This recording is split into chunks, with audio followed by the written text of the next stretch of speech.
Tonight, the Suicide Squad get the bombs in their head turned off and immediately kick Waller's ass. Martian Manhunter goes full Voltron to assume his true form, and Earth 2 Society tries to tell me that Jimmy Olsen is totally, definitely an evil person now, and I just don't buy it. All that and more tonight on the Not So New 52.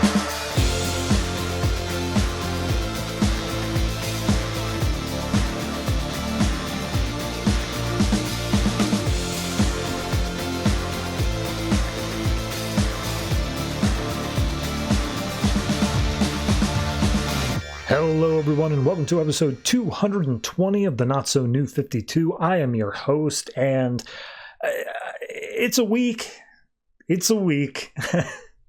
I am the worst salesman. I am like the worst hype man of all time because I don't want to like BS you.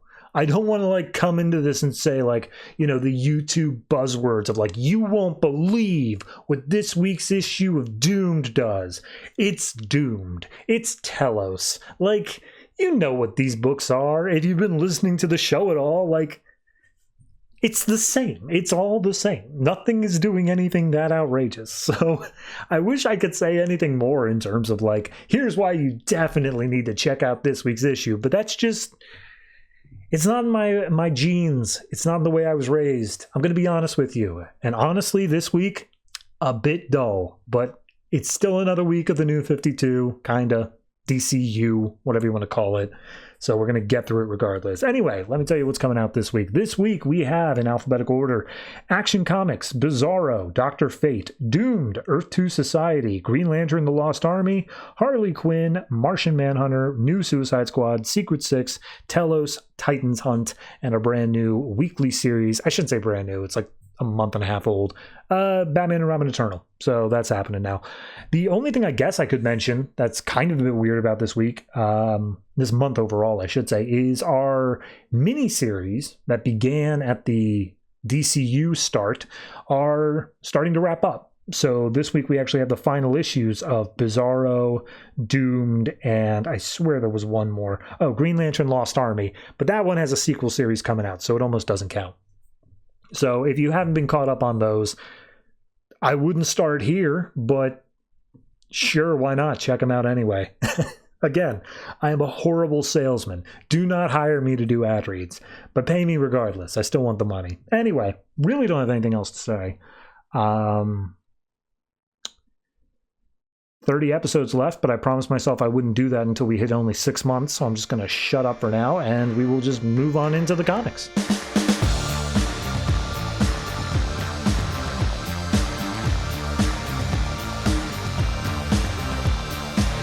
Action Comics number 46, written by Greg Pak and Aaron Kuder, art by Scott Kolins. So last issue, Superman broke into a facility and found out that a bunch of people were being experimented on with the black goo stuff, and then he got infected himself.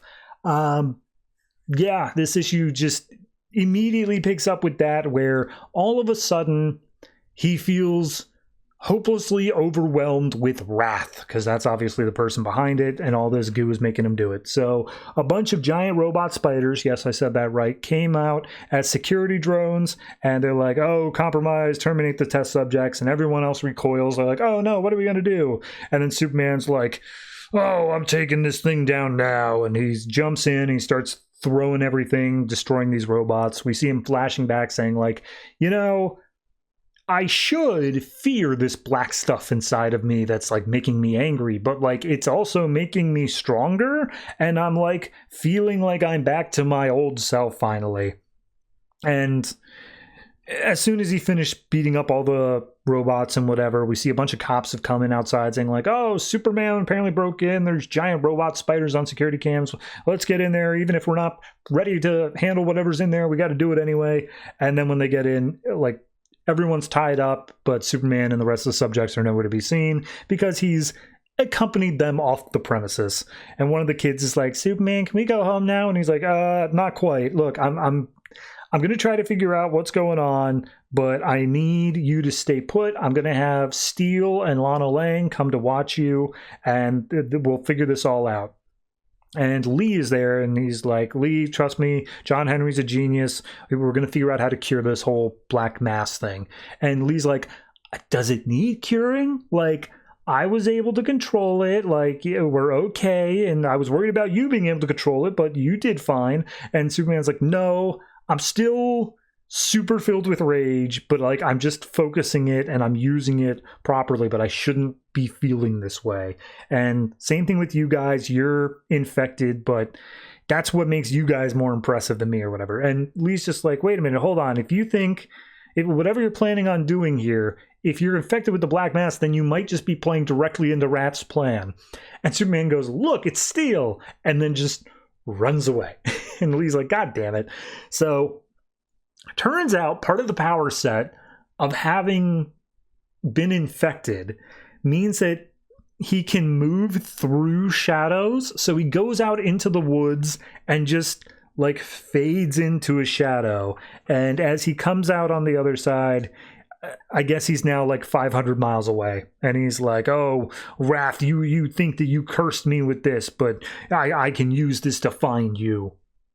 So we cut over to West Virginia, some processing plant where Rath apparently has set up base. A guard comes in being like, hey, yeah, we lost Superman and all the test subjects, and Alabama has been effectively destroyed. So, also Superman's probably around here somewhere. And Rath's like, I know that. I know all that. Stop wasting my time. Get out of here. And we're still going to launch in an hour. And we see Rath makes her way through the facility. And she says, oh, get out of here unless you'd like to take the final test before your time. And then there's this giant pool of black goo, and she says, awake the sleeper. And this mysterious figure rises up, who's wearing a trench coat and a mohawk, and is definitely not Frankenstein. You're not supposed to know it's Frankenstein. It's not Frankenstein. And a bunch of other weird mummy-looking things come out as well with bombs? Probably bombs. So Clark overcomes he's on a hill looking over at the entire thing. He sees jets being laden up with the bombs, and he's like, I can feel the shadows inside of them. It's all full of darkness. You're telling your troops how to infect 2 million people. And then Rath just shows up behind him just being like, I'm not talking to the soldiers. I'm just talking to you. You're the one who's going to follow me. Are you ready for that? And he's like, no, I'm going to beat you. And she's like, I'm giving you a gift. I gave you your strength back. Come on, I know this is all messy or whatever, but we have to test the stuff. And this is the only way we were going to do it. Who else could use it for good except for, her? And then like out of nowhere, just out of the shadows, Rath pulls out Lee. When he's like, Lee, oh, did Rath do something to you? And she's like, no, I was trying to follow you through the shadows just like you did.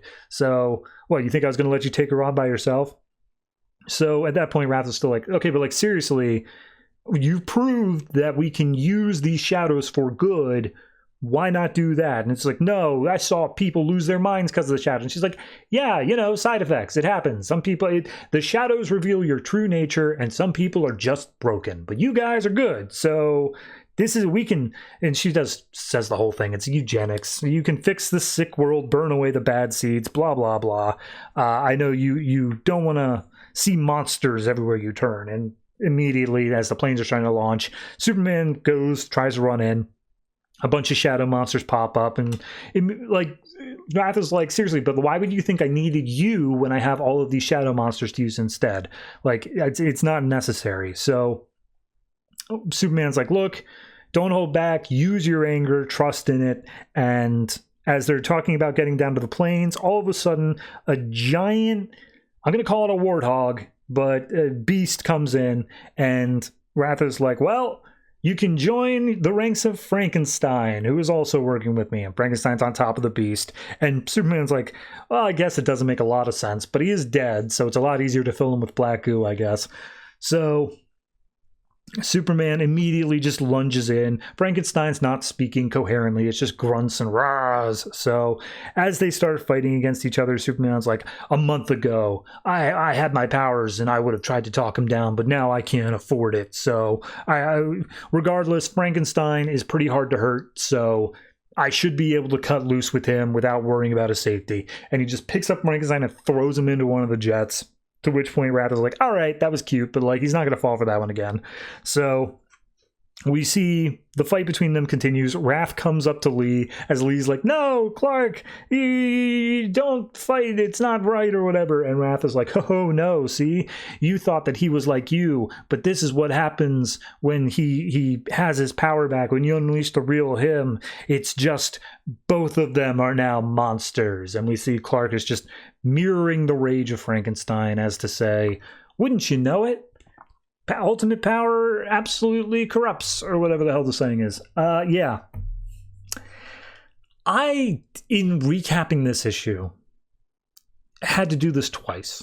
Because the first time, I genuinely believed that he was breaking into the facility of Hoarder Root. Because that happened across all of the other Superman books within the past month, maybe 2 months, of here's a facility, Superman breaks into it and saves some innocent people inside. That has happened 3 times in the past 2 months. This is just the unfortunate victim of being the last one. So, yeah, I don't know.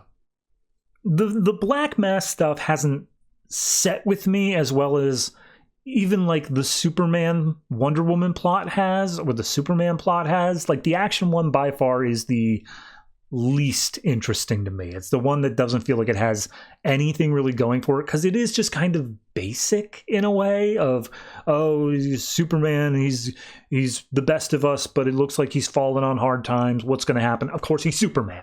That's what's going to happen. If we take a different turn, I'll be amazed, but I don't see that happening. And Greg Pak has always been doing that thing where it's oh no, Superman, he may have done something un-Superman-like, but then, it's just putting him in hard situations, and he justifies it by the end.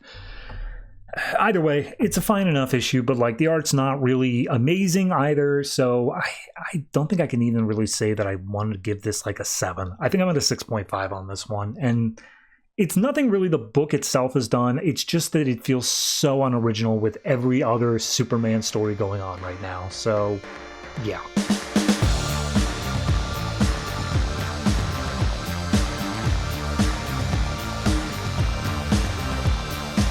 Titans Hunt number 2, written by Dan Abnett, art by Steven Segovia. So last issue, we kind of just got introductions across the board of all of our different Titans that we'll be following. The big thing, though, was that Grayson met up with Garth, who then Lilith, as a dream, told Grayson, hey, you really should have talked to him more, go do that. Also, Roy's off the wagon, and Lilith is his therapist. So we open up this issue with Roy drinking and driving, just going through wherever, Oklahoma, and as he's listening to the radio, downing some whiskey, we see that a random shadowy figure appears in the middle of the road. He swerves to try to not hit it, but then as soon as he gets out, he's got his bow ready. He's like, all right, where are you? I'll put an arrow through you. And then the cops are just immediately there. And they're like, freeze, put down the bow. Let's get this over. So one of the major components of this book is we are in the Batcave. Dick Grayson has shown up and is just trying to do some stuff on the Batcomputer. And then Alfred walks in and he's like, oh, you're always welcome here, Master Richard. Let's do this. And it's hard to put a finger on how Alfred behaves here, because it just feels snarky to the point where he doesn't actually want to help with anything. So we see that he gets a hug from Grayson, and Grayson immediately Alfred's like, oh, okay, we're doing this. And I'm like, what do you mean you're not going to hug? Is this weird from Grayson? This seems normal. But ignoring all that, he's like, hey, I thought you were working at a spy agency with all your tech there. What do you need the Batcomputer for? He's like, I don't want the spy agency knowing about this stuff. And he's basically saying, Alfred, what do you know about Atlanteans? He's like, something about their city sinking. Oh, what's in the box? And he's like, oh, Atlantean lungs. He's like, that's not weird at all. So then we cut over to Narc. I believe that's his name, if I'm remembering correctly. He's apparently sleeping in the stock room of the place that he works at. The boss is banging on his door saying, we open in 30 minutes. You need to be sweeping. And then Narc, pulls out some alcohol, takes a swill, and then pulls out some chalk and starts doing literal cave drawings on his wall. And he said, certain things are specifically looking like things that remind him of his dreams, and he's like, oh yes, the flight of the hawk, the distant hiss of the sea, the path of the recent storm, the agency of night, and the golden thread of the day. And you can see, like, one's the bat symbol, one's the golden lasso, like all that stuff. And as the boss is telling him, like, hey, get out here, you got to do this, we see Narc has grabbed a bunch of, like, spears, put him in a sling, and he's like, I have other work to do now. It's time to go out and hunt. And the boss is like, you good for nothing, dumb son of a bitch. How dare you quit on me? But he goes out anyway. So we come back to Grayson, who's like, okay, weird thing happened. I fought an Atlantean. Then I got a dream, but like I was awake, and there was this woman telling me I needed to talk to Garth. Garth is the Atlantean. And this entire time, Alfred's like, okay, I was in Burma. And he goes off on this whole thing about, like, in prehistoric cultures, a hunter would contemplate his prey from his lair. He'd make tributes and sacrifices. He'd even ask permission to track and kill his prey. And then that would be, like, how he would consider the hunt to be successful. And Grayson's like, are you saying that being on the back computer is me doing prehistoric hunting rituals? And Alfred's like, no, I'm just killing the time. I'm just filling dead air. Anyway, check this out. And he, like, pulls something up on the back computer saying that he's gonna let me be clear. He says, no, I was just feeling the awkward silence. And then he, like, presses a button all confidently, and Grayson goes, you got something? And he goes, no, but I'll keep looking. And then he says, also, I remember reading something about prehistoric cultures. The hunters used themselves for bait. They let the thing they were hunting come to them rather than wearing themselves out. And Grayson's like, you're a genius, Alfred. And he's like, yeah, totally. Anyway, Dick, let me be clear. Are you in trouble? Are you okay? And he's like, when was I ever not in trouble? And Alfred goes, yeah, man. And I'm like, this ain't Alfred. Who is this guy? So we cut back over to Roy, who's being detained by the sheriffs, and they're like, are you on anything right now? And he's like, no, not at all. I'm totally fine. And they pull out like 4 whiskey bottles, and they're like, oh yeah, you're toasted, man. We're putting you in the back. So Roy starts freaking out. He's like, no, I got to be somewhere. It's really important. And he starts fighting back against the cop. He knocks him down on the ground, steals one of their pistols, holds the other one at gunpoint. And he's just like, oh, look, you don't have to do this. And he's like, I don't want to do this. This is not what I want to be, far away from here. I want to be with a person who can help me. And I never asked for any of this. And then all of a sudden he hears a voice saying, like, look at you. Heroes don't hurt other people. Only bad men do that. I guess you must be a bad man. You got twisted all around. And like, sticks and stones. I've got both. You got to run now, and I'll show you what you must build. As the entire time Roy's like, what the hell is show yourself? Who's talking? What's going on? And then one of the cops takes advantage of the confusion and tases him, knocks him out. So then we cut over to Mal, who is doing an interview over the Golden Star Award that he just won for his soundtrack. And he talks about how he met his wife on a film shoot, and it's like, yeah, you know, she came from investigating aviation issues. She was there for consulting. We just fell in love. She's my little Bumblebee. And it's like, oh, Bumblebee, that's a cute little pet name. It's like, oh yeah, it's because she's in aviation. I made the joke about how bumblebees shouldn't be able to fly because all known laws of aviation and whatnot. But I only said that because she was getting bigger with the kid, and she just absolutely hates it. And then all of a sudden she starts yelling just down the hall, and Mal's like, oh, hold on to the interview, I'll be right back. And so he runs off to check on her, and she's like, I'm sorry, you were in an interview. I just got scared because I was looking at the photos from when you were accepting your award last night.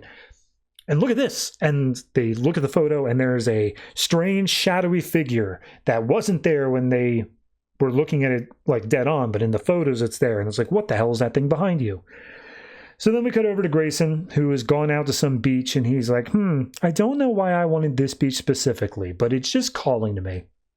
And so he throws the Atlantean lungs out into the water and then pulls up his playlist and just starts playing it.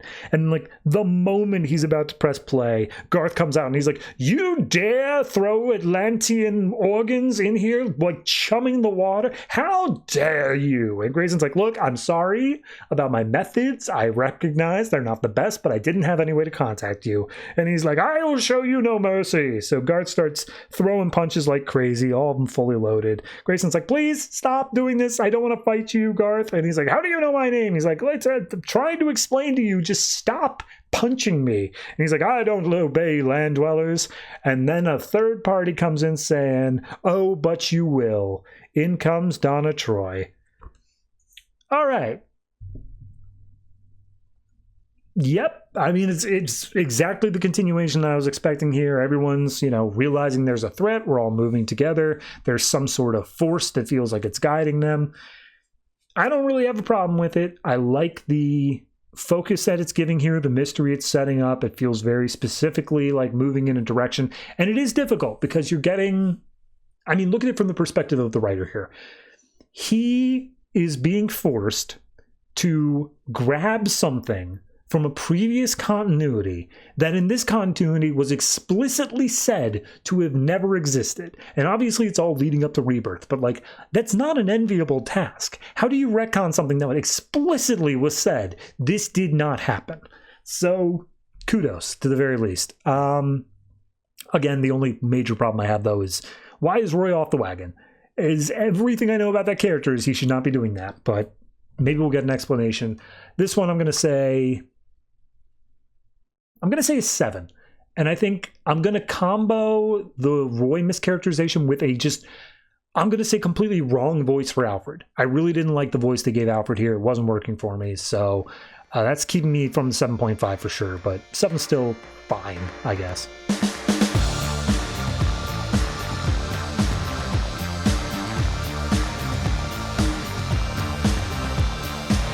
Martian Manhunter number 6, written by Rob Williams, art by Eddy Barrows. So last issue, we got the giant moon of Phobos unleashed its laser cannon into Earth. And yeah, you had to be fun. I can't explain the story.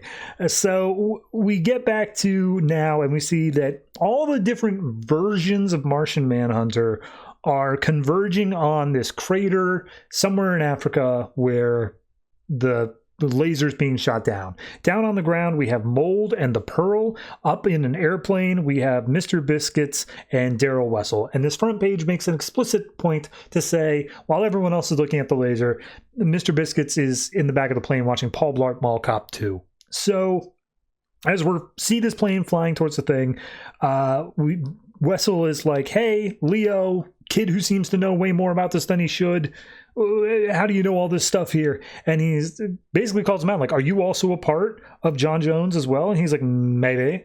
Tell me this vision that you saw, Wessel. And he's like, I saw Mars and Earth, and then Mars was colliding with Earth and Earth was destroyed.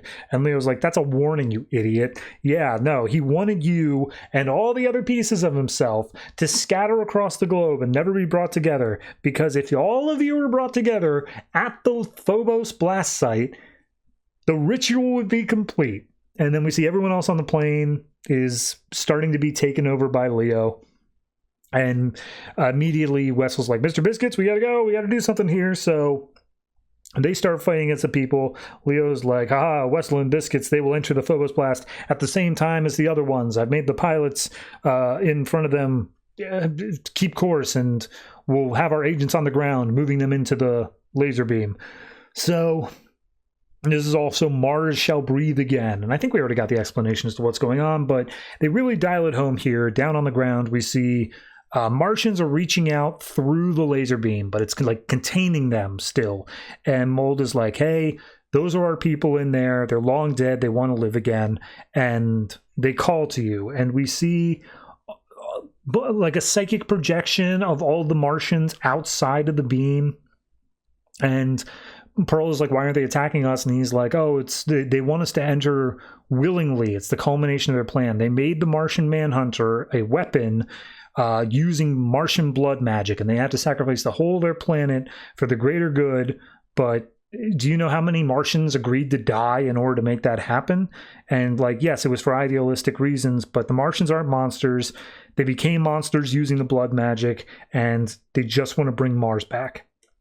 And they say you just have to step in through the portal, both of you, and Mars will go back to normal as it was before. And they start pleading with Pearl, and Pearl's like, I'm so sorry, I didn't know. But Mold's like, tell them the real cost. Tell them what it actually means. Tell her the whole story.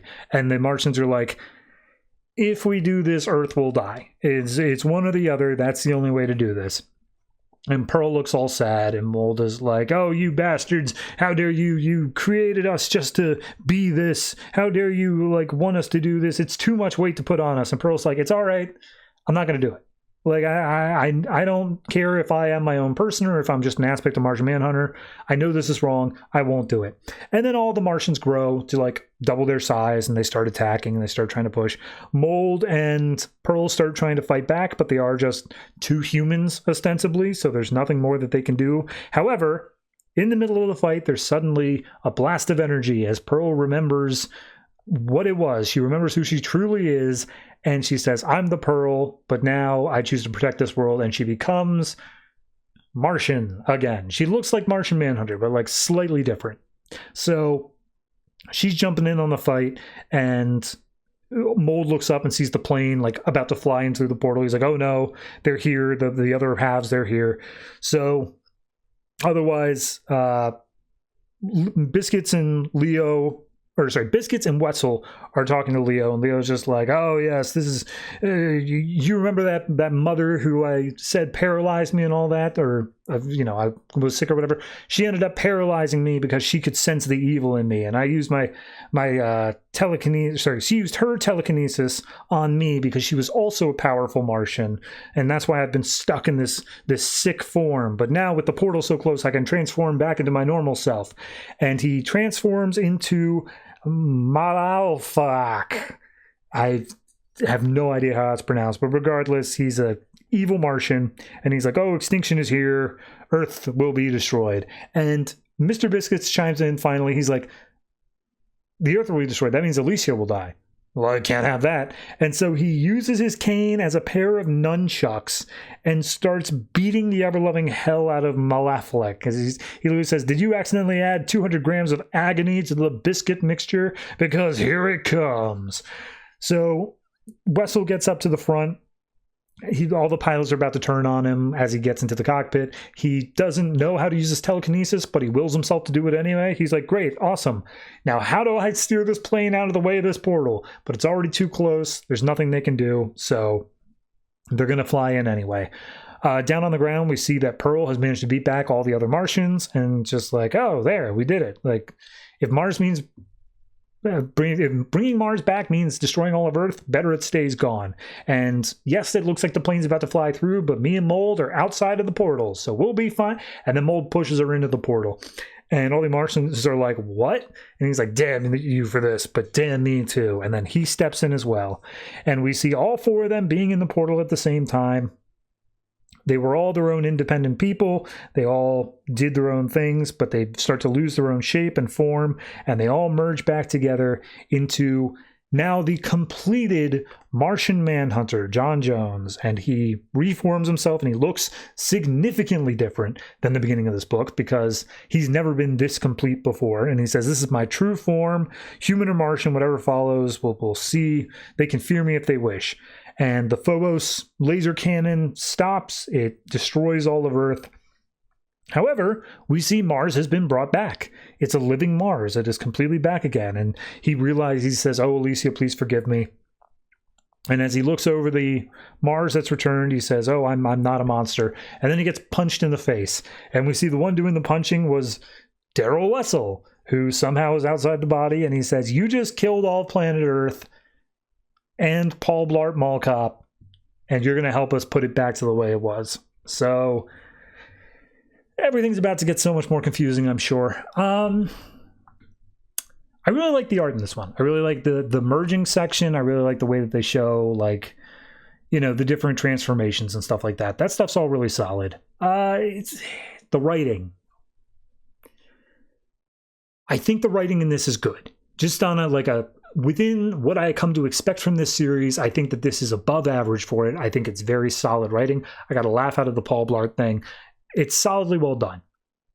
However, this book is one that I think is meant to be read all at once. This is not something that you read on a month-to-month basis because there's so much time being left between these issues that I feel like I'm losing a lot. I'm just not picking up on certain things that I feel like should be obvious. And maybe they aren't. Maybe they are actually still just mysteries and I'm not supposed to know what they are yet. But I feel like I'm not remembering everything issue, and it's making it so much more confusing each time I come back. So is that a fault? Kind of, because like this is something that was released month to month. That is something you need to account for when you're writing your book. So all in all, I'm still going to give this one a 7.5, but it's something there that I think people should be aware of when they're reading it. Of you're going to get something more out of it if you read it faster, I guess, just all in one sitting.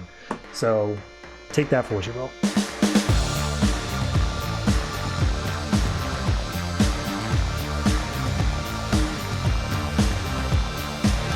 New Suicide Squad number 14, written by Sean Ryan, art by Philippe Briones. So last issue, Vic Sage blew up all the bombs in their heads, or rather he pressed the buttons to do so. This issue picks up immediately afterwards of, what's her name, Bonnie, I think it is, in the back being like, what did you do? And he's like, I don't gotta explain myself to you. They went rogue. They're criminals and villains anyway. Amanda Waller's going rogue. Whatever. I can do whatever I want to them. She was planning something anyway. And Bonnie's like, what was she planning? And he's like, who cares? So we cut then over to Waller, who they're in Rio. There's still a riot going on. And we see Boomerang's just enjoying the riot. Waller comes up, says, hey, Boomerang, look, there's been a change in the mission. We got to go. Get Harley. Meet up with me in this other location. And Harley's just going nuts, like firing guns in the air. And Boomerang's like, hey, let's go. We got to change a mission. She's like, I was supposed to be causing a distraction. I'm still doing that. And he's like, well, change of plans. And she's like, this sucks. So we go inside where Waller's got Deadshot and Parasite. Parasite's still in like a food coma after absorbing all the other people who had superpowers. And she's like, hey, Deadshot, come on, let's go. We're meeting up at the place. And Deadshot's like, what about, we can't just leave him. Like, he's got all that energy in him. We got to deal with something. And it's like, all right, well, we can't just leave him here. I'll go get a truck, come around back. You help me load him up. And make sure to lift with your back because I know your arms have been giving you problems. And it's just like, yeah, you son of a bitch. So they all arrive in a cathedral, which is, I guess, safe from everything else. And Waller's standing in the front just being like, all right, here's the deal.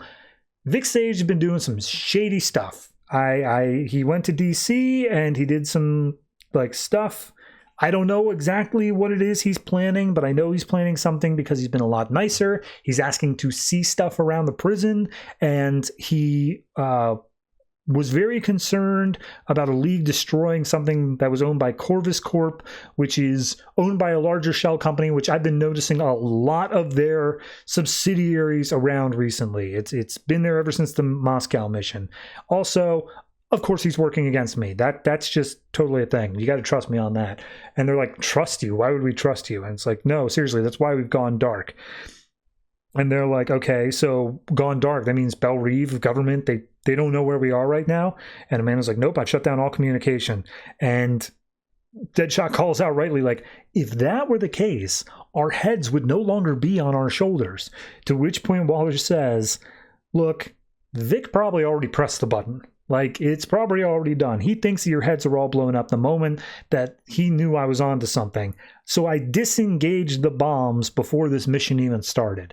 And everyone's like, so the bombs aren't active. That's interesting.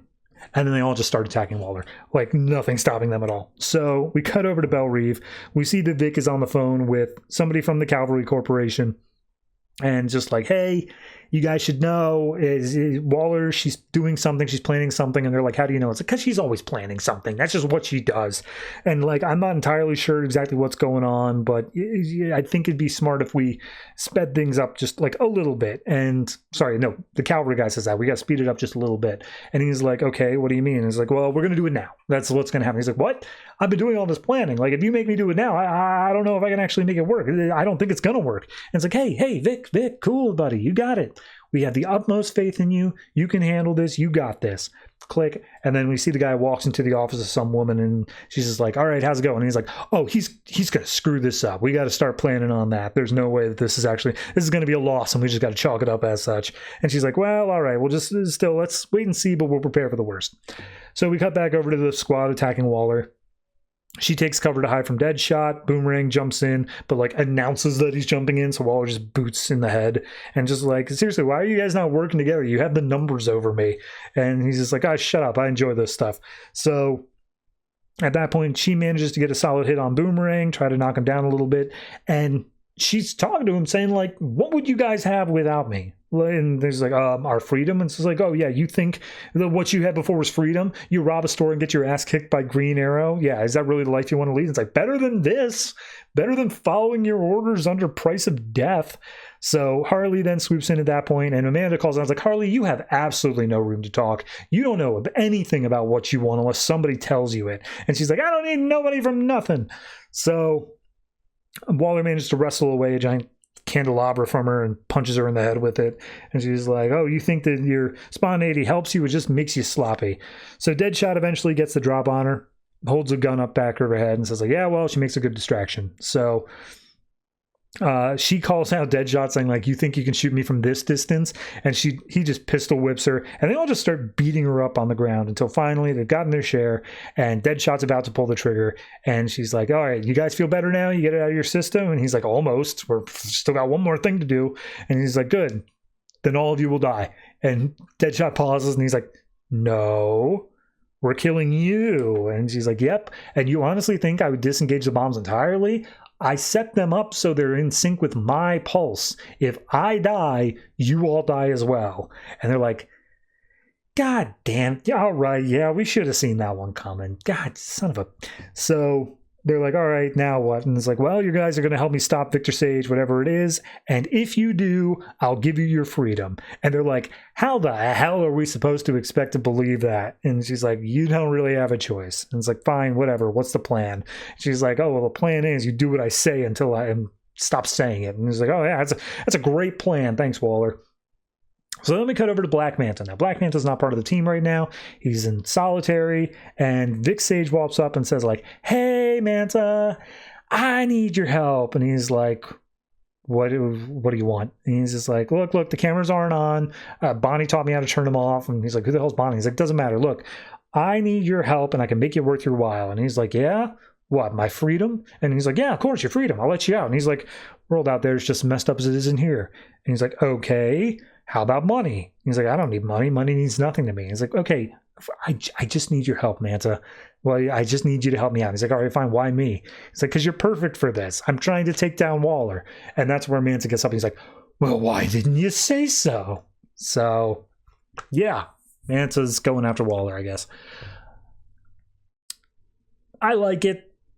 It's a very quick read. It's a very, very fast read, but it is fun to see the entire squad, like just these comedic beats to them. I'm just like, oh, you're saying we don't have our bombs? Huh, that's nice, interesting. And then just immediately launch. And then same thing when they're like having the realization that's tied to the pulse as well. It's just fun little moments like that makes this book worth reading. As for the Vic Sage plan, I mean, I can't say I get a grip on it entirely. It just seems like a multi-layered corporate whatever sort of plan. Whatever it's going to be, I'm sure they've set the seeds for it up by now. I'm interested to see how it pays off, but it's not anything more than Vic Sage being shady, which he's been since the beginning of this book. So I'm going to say this is I'll go with 7.5. I think it's earned that much. It's not quite up to 8 for me. I think I would need to have strangely enough, it being such a fast read kind of hurts it, because I feel like I'm not really able to bask in the moments I like as much. It's just started, done, and it's like, oh, okay, I guess that's it. So yeah, it's solid, but it's not quite up to 8. So take that for what you will.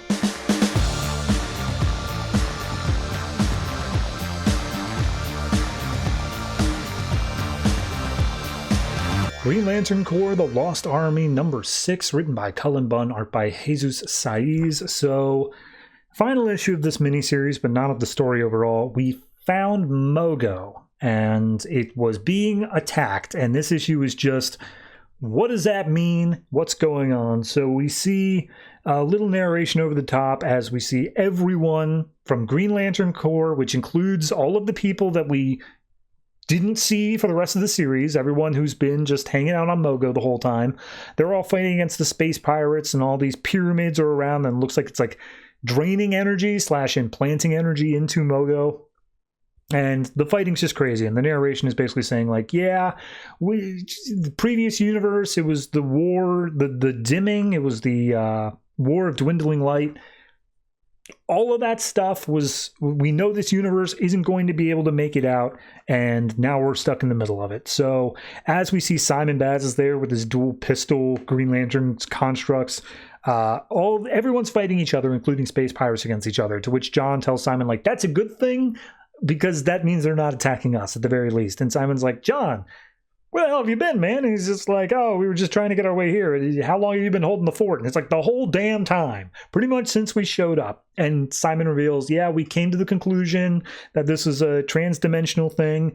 We were sending out patrols and they just kept dying. We lost a lot of lanterns, man. And I'm not sure if we're going to be able to make it through this bit, because this is the worst it's been. So we see Relic's ship out on the outside. Salak is just like, okay, all of the pyramids on the outside are using energy to try to terraform Mogo, which could, like, kill him or drive him mad at the very least. And Relic and Krona are both like, that Green Lanterns, the planet's a Green Lantern. I mean, that's just like, if you think of the natural wellspring of emotional energy that entire planet is. And immediately Salak's like, no, it's Mogo. It's a living being. Stop being stupid. Also, could you maybe avoid the giant beams of energy that are coming off these things? As we see, they're getting dangerously close to one. We then see one of the yellow lightsmiths makes a fear construct for John that is basically all of the Green Lantern teammates that are like, oh, you're going to let us die. We're all going to die here, and it's all your fault because we followed you. We lied for you. This is all you. You'll let us die here. And then John just, like, punches the guy in the face, just being like, oh, well, you know, we were here on this planet first, you can't have it. But he looks around and he's like, yeah, no, these Yellow Lantern constructs, they hit different. Like, this isn't just generally scary, this is like very tailored made fear. So we are on the losing side. And he looks over at some of the space pirates who are just going savage, and he's like, how far are we going to fall that far when just trying to save our lives? Like, it's so hopeless around here. What are we supposed to do without hope? And then we see a bunch of the pyramids are spewing down their energy, and the technological one, whatever her name is, she gets stuck in one of the blue energy coils. And when she comes out the other side, she is a blue lantern. Everything about her has changed, and she's now just like a completely blue energy. And they're just like, wait a minute, what? How'd that happen? So then the Yellow Lantern, the Yellow Pyramid lands, and one of the other Green Lanterns named Turgut gets stuck in the middle, and he becomes a Yellow Lantern.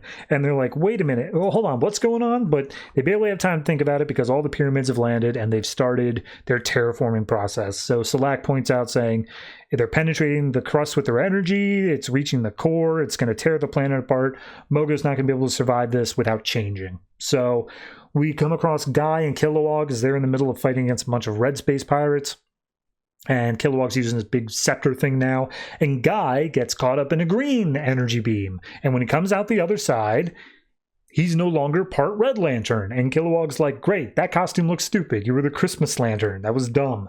But he's like, guys, immediately like, but like, Red Lantern, you're not supposed to be able to just not become a Red Lantern. What does that mean? But they don't have time to think about it because all of a sudden the earthquake starts happening. The entire shelf starts breaking up. And Mogo just comes out. He's like, enough. The light is mine to control or destroy. Get off my body. And all of the space pirates' weapons start breaking. And Guy and Kilowog are like, all right, well, I guess Mogo just won the day for us. Everyone's beaten. To which Guy has to get in one last final construct of a giant bowling ball. And he says, now they're beaten.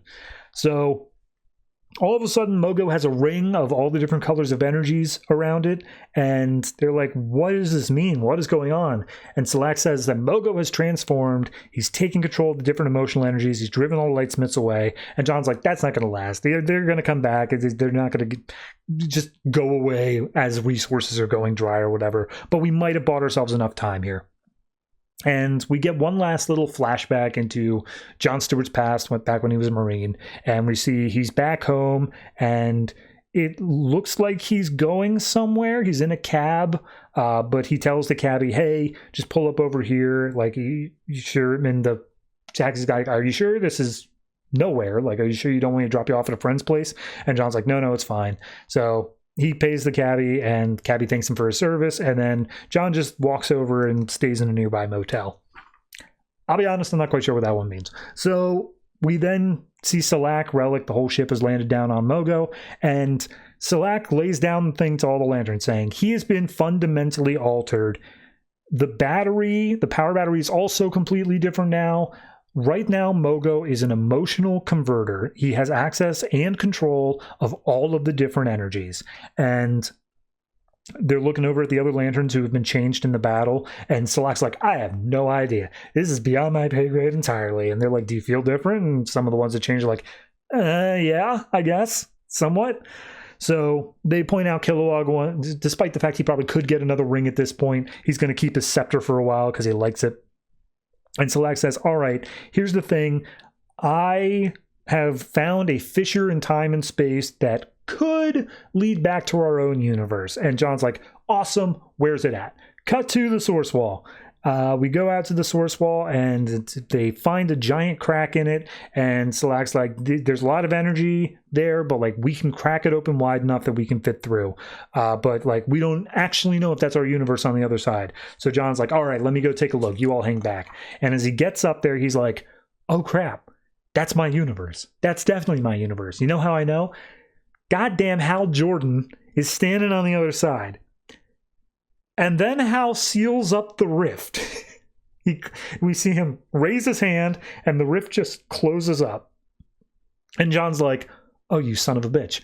And like, he thinks for a moment. He's like, I can't tell everyone that just happened. Like, I need them to at least have a little bit of more hope. So he turns around, he's like, I mean, this rift is a bust. I wasn't able to see through it. It was already closing up. So they say, what do we do now? And he's like, oh, well, we're just going to keep on flying.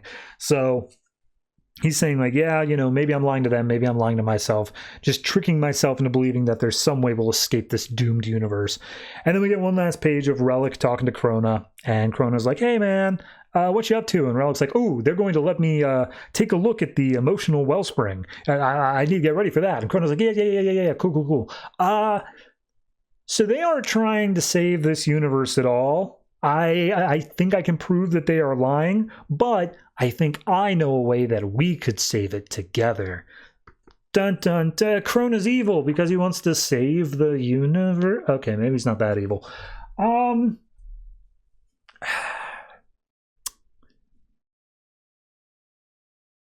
Why isn't this a 12-issue mini? That's kind of my biggest thing. Like, okay, it's a 6-issue, and then we're going into Green Lantern, Edge of Oblivion, I believe it's called.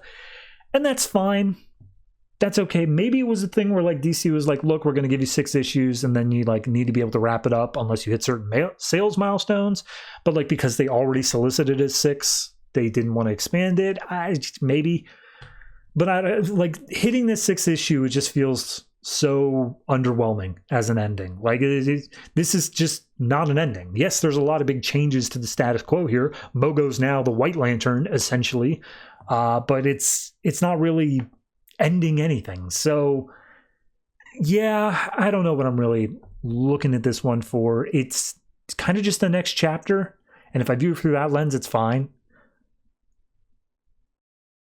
I'll say a 7. I think it at least gets up to that, but 7.5 seems disingenuous. So yeah, I don't know. It really does just come down to marketing on this one. Like if I didn't know this were the final issue of a miniseries, I'd think, okay, cool. What happens next? But this is just kind of a cheap little like, and buy the next miniseries to find out.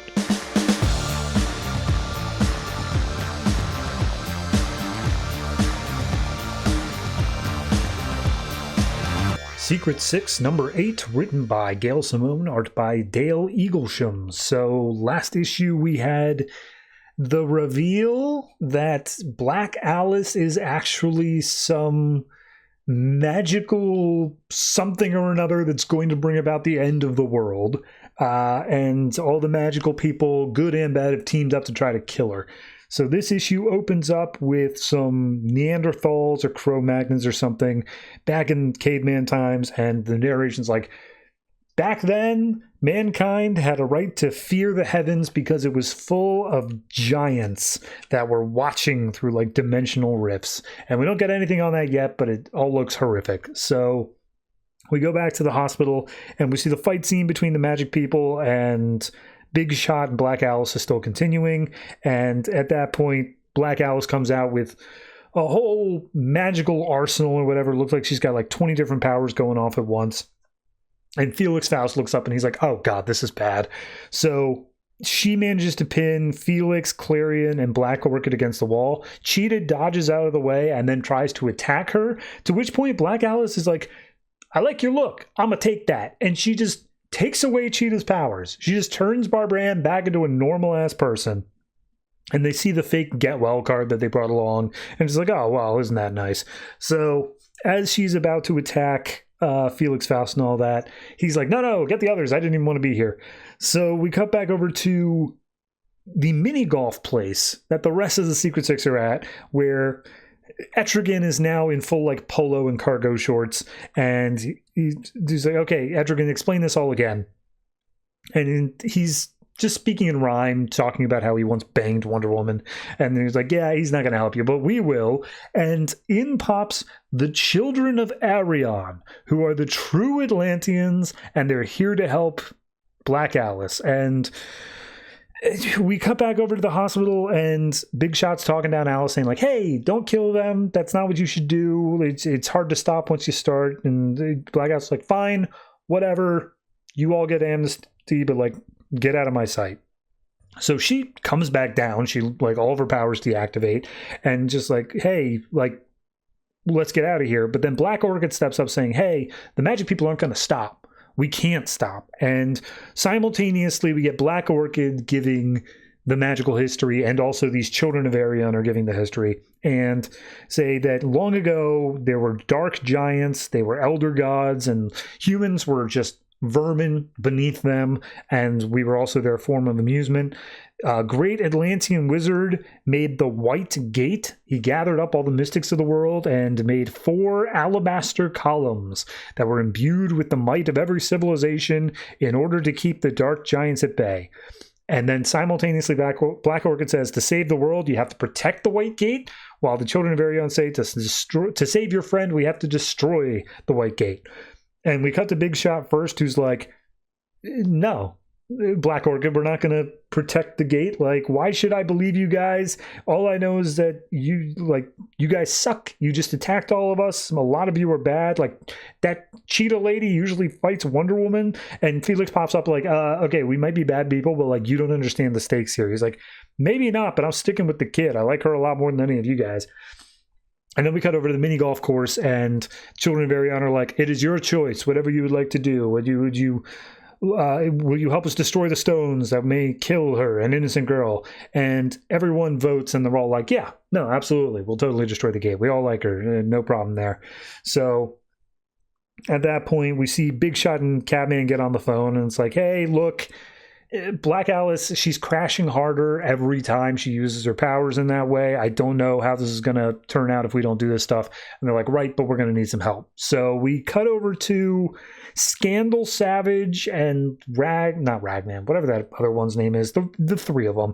And they're all like, oh, okay, that's insane. I can't believe that that's actually true. And it's like, yeah, totally, but like right now we're out of some decent help, so are you going to be able to help us out?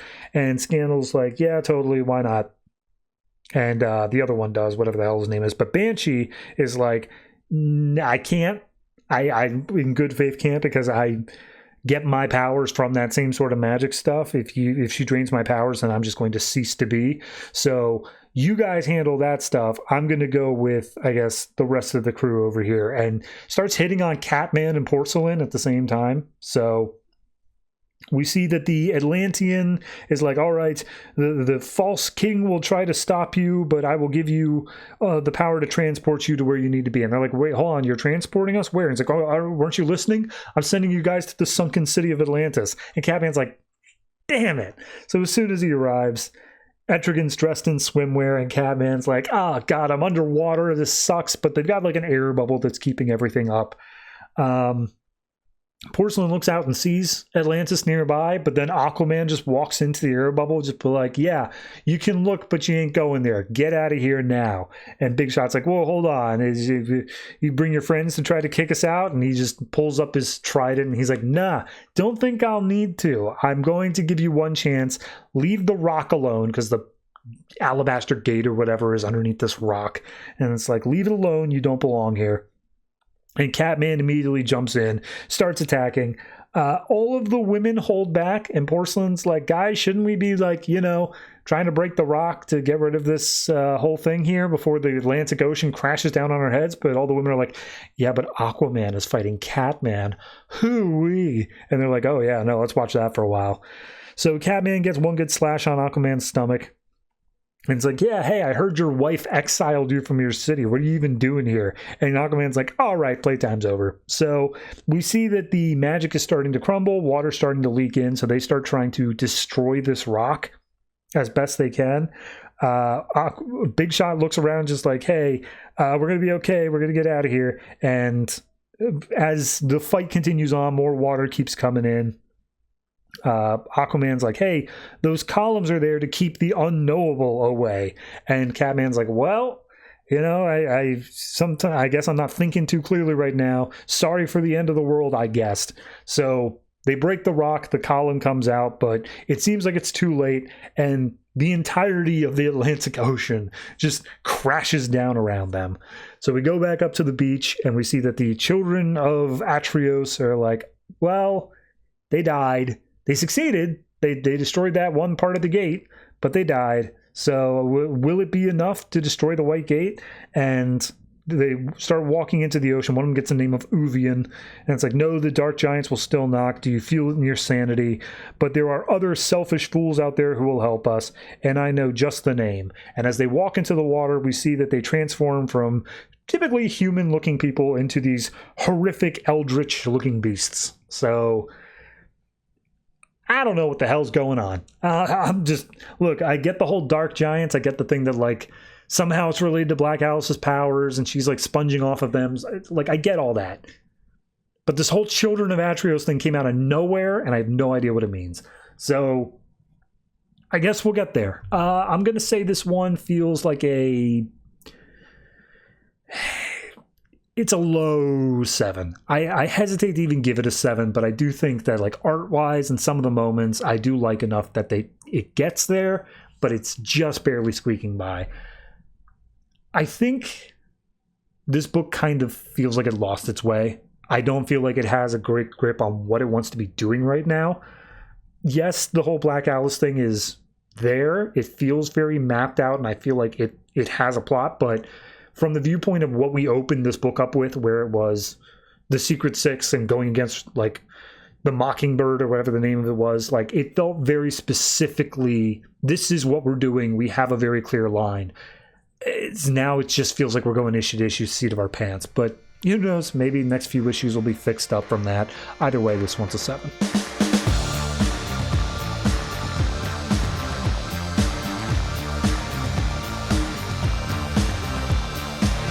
Earth 2 Society number 6, written by David H. Wilson, art by Alisson Borges. So, last issue, it was revealed that the evil person who's behind everything was actually Jimmy Olsen. And Jimmy Olsen is a villain now. So, we open up this issue where Jimmy is calling himself Dr. Impossible. He's working with Johnny Sorrow and Anarchy. Turns out Anarchy is a girl, and they only reason I know that is because they say Miss Anarchy at one point. But Jimmy's like, all right, everyone square up. We're about to fight. And an angry Kryptonian is on his way. So we see Flash, Superman, and Batman all swarm in. They get ready to fight 1-to-1. We see Val-Zod takes down Jimmy, and he's like, Jimmy used to be such a nice kid. Anarchy comes after Batman and just, like, slaps some explosives on there, and he's just like, oh, Dr. Impossible understands that in a new world order, when all your toys are burned, then we'll have each other to play with. And Batman's like, nice utility belt, kid.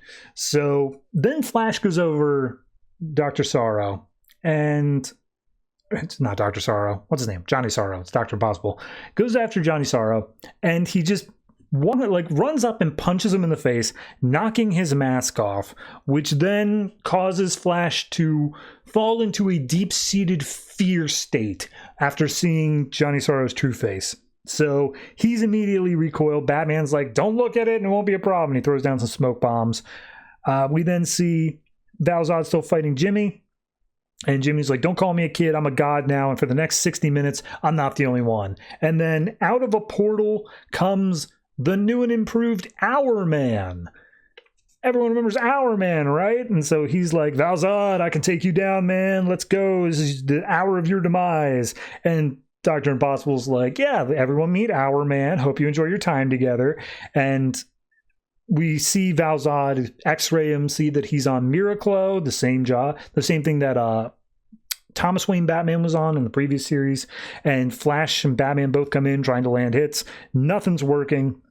Hour Man is absolutely too strong for them. This is all just a distraction tactic, though, because Jimmy's just like, sorry, guys, can't stay. Got to go see somebody. So he disappears out. And we get to 3 months ago in New Gotham, where Red Arrow, Helena Wayne Huntress, and Jimmy are all looking over the Source Vault cube.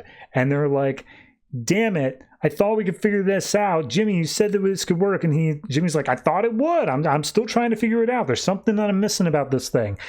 And Helena keeps on tinkering at it, but turns out that it's unstable. This thing's about to blow. And Helena, after Red Arrow tells her to back off, Helena's just like, no, this is what my father left us. I'm not going to let Terry get away with. And then all of a sudden it explodes. And it just completely screws up Helena's face. Red Arrow comes over just being like, oh, damn it, we got to get you to the infirmary. But he takes the time to get pissed off at Jimmy. Because Jimmy's like, wait, I can help. I can fix this. And Red Arrow's just like, shut up, kid. Stop promising the impossible. You're just a kid. Stop trying to act like something bigger than that. And there's a fire now, and Jimmy's just like walks through the fire, and he's like, you want impossible, I'll give you the impossible. And it's like the worst villain origin story I've ever heard. But regardless, we see 1 week later, Masked Man is going to break into the Wayne Court building. We see he's got eyes on Jimmy Olsen, waiting until he's moved out of the way. And when he breaks in and we see all the security systems being broken through, Jimmy senses it. He's like, something's wrong. Someone's in our security system. I need to check this out. And we see the suits of both the Batmen previously, the Thomas Wayne and the Bruce Wayne ones that Helena has put up because she's not good at moving past deaths of father figures. And we see that this Max figure is Rex Tyler's son, who Rex Tyler was the one who invented Miraclo, was the original Hour Man, but then Batman, Thomas Wayne, stole all of it for himself, and Rex Tyler's just getting what he believes is his. So at that point, he's also saying, oh, it could have saved my family. My father needed it. So he leaps out of the building. We see Red Arrow and Helena are giving chase. She's fine now. And as they're about to catch up with him, Jimmy's like, Rick Tyler, come with me. Well, I'll take you away. So we cut over to Erebus City, and Rick's just like, how'd you know it was me? And he's like, I'm Jimmy Olsen. I know everything and whatever. Also, I know why you took all the Miraclo. And Rick's just like, it's my birthright. It could have saved my father. Da da da. And Jimmy's like, oh, it's so much more than you could possibly imagine. And if Thomas Wayne hadn't stolen it, then yeah, your father could have been saved. But I can help turn you into the man that your father should have been. All you have to do is pray for the impossible to happen. And Rick Tyler falls to his knees and starts praying before Jimmy Olsen. Then we cut over to the New Gotham Eden District, which is apparently the area that Terry was trying to terraform back in those earlier issues. And we see that Power Girl and Huntress are both there.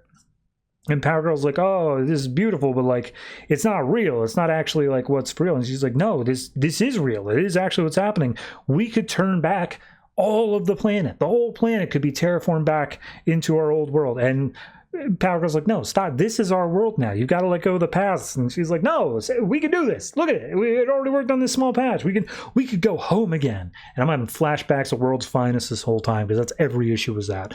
And Power Girl's like, okay, look, is this about not letting go of the planet, or is this about your father? And Helena's like, my dad left this for me, and he wanted me to use it, and why should I have to let go? Why do you want me to let go of him? And she's like, yeah, I think he wants you to move on.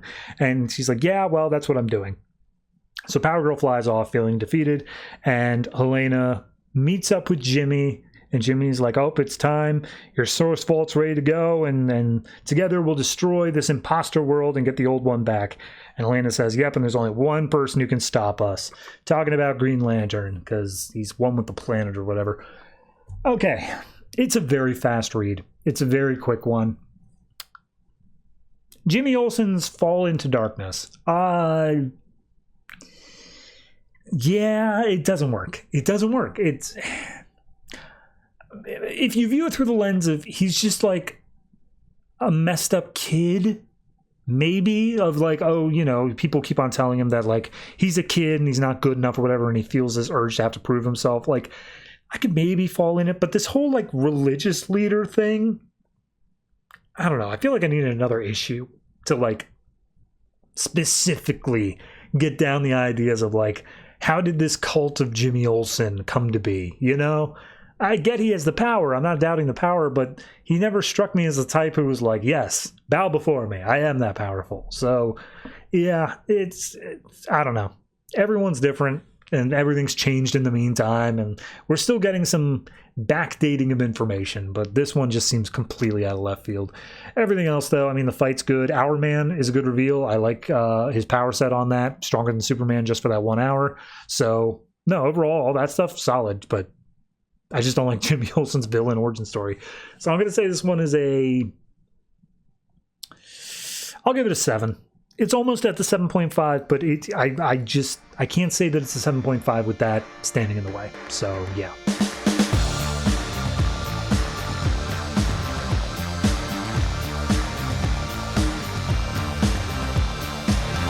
Doomed number 6, written by Scott Lobdell, art by Javier Fernandez. So, last issue, we had Superman, Alpha Centurion, and Doomed all meeting up with this giant-ass beast monster that Alpha Centurion was sensing, and this whole issue is just fighting that. So we open up with Doom being like, oh yeah, I'm a monster, but that monster ain't me. I'm the small red one in comparison.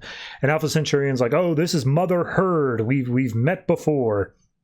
To which point Superman's like, okay, what's the history there? And he's like, oh, I imprisoned it 3,000 years ago, and I shall imprison it again.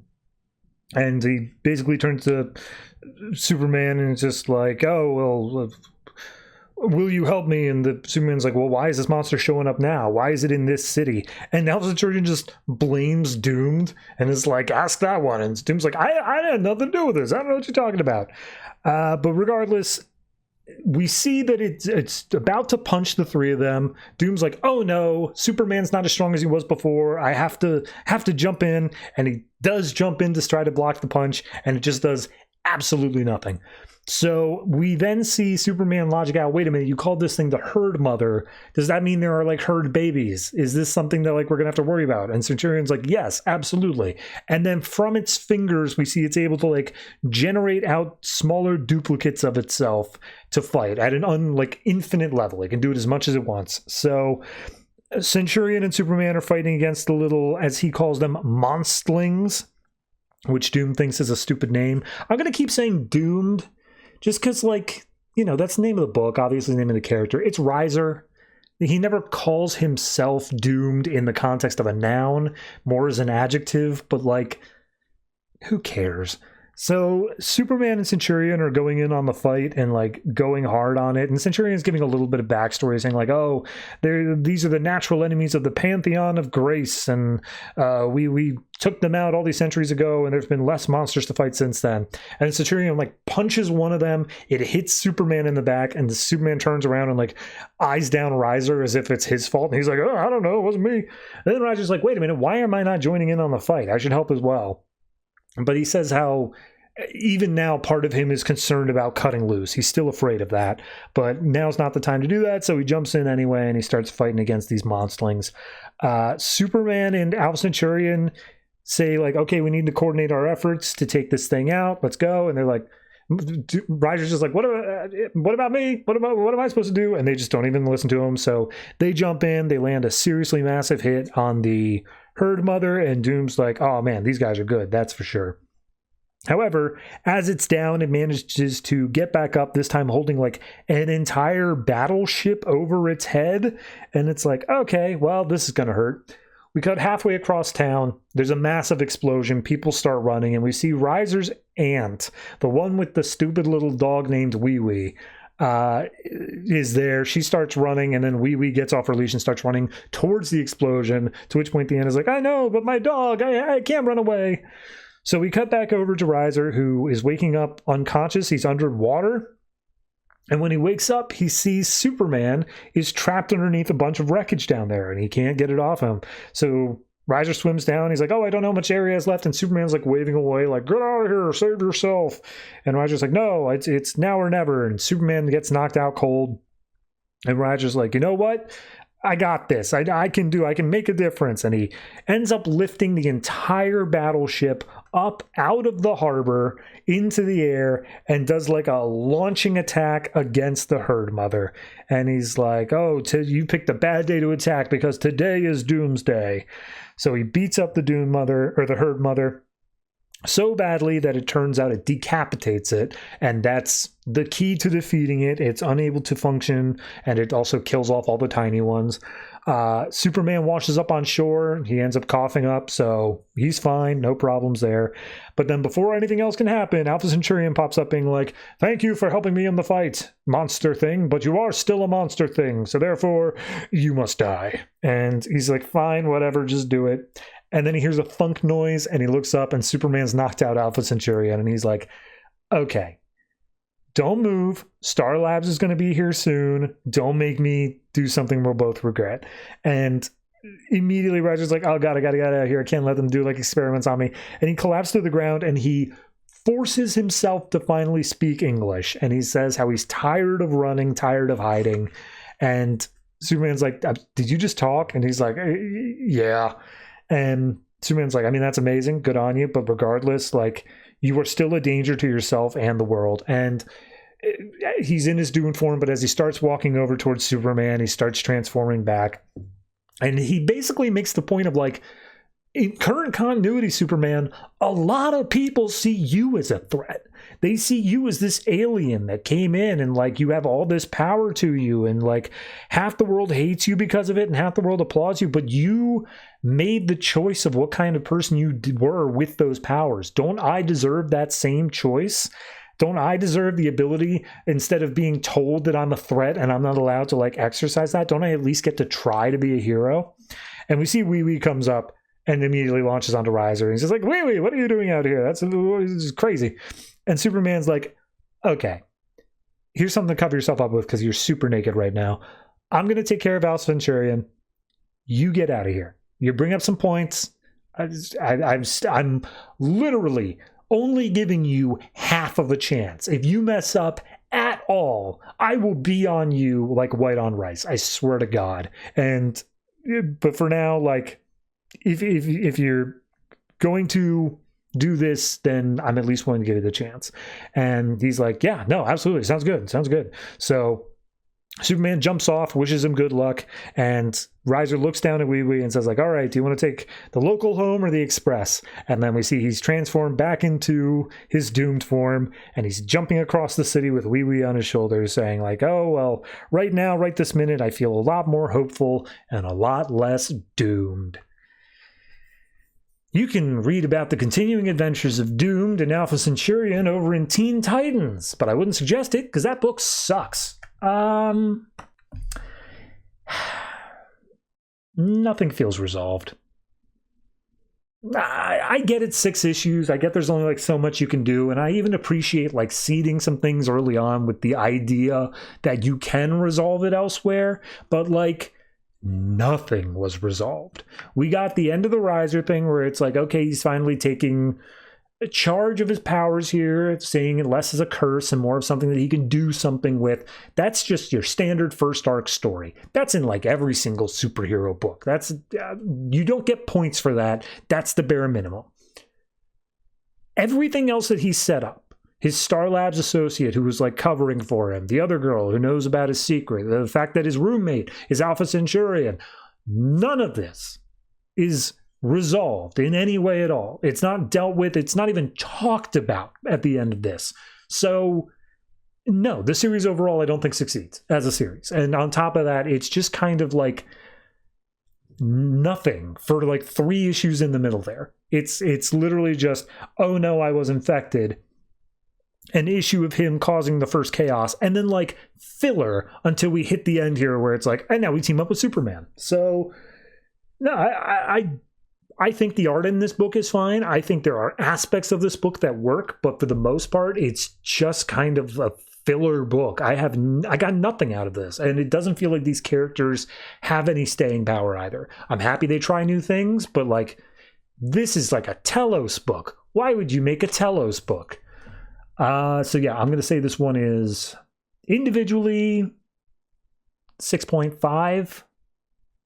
I think like I like the conversation with Superman, and I like the sequence where he holds up the battleship. But like, if I'm looking at the series overall, it's probably under a 6. So take that for what you will, but that is doomed.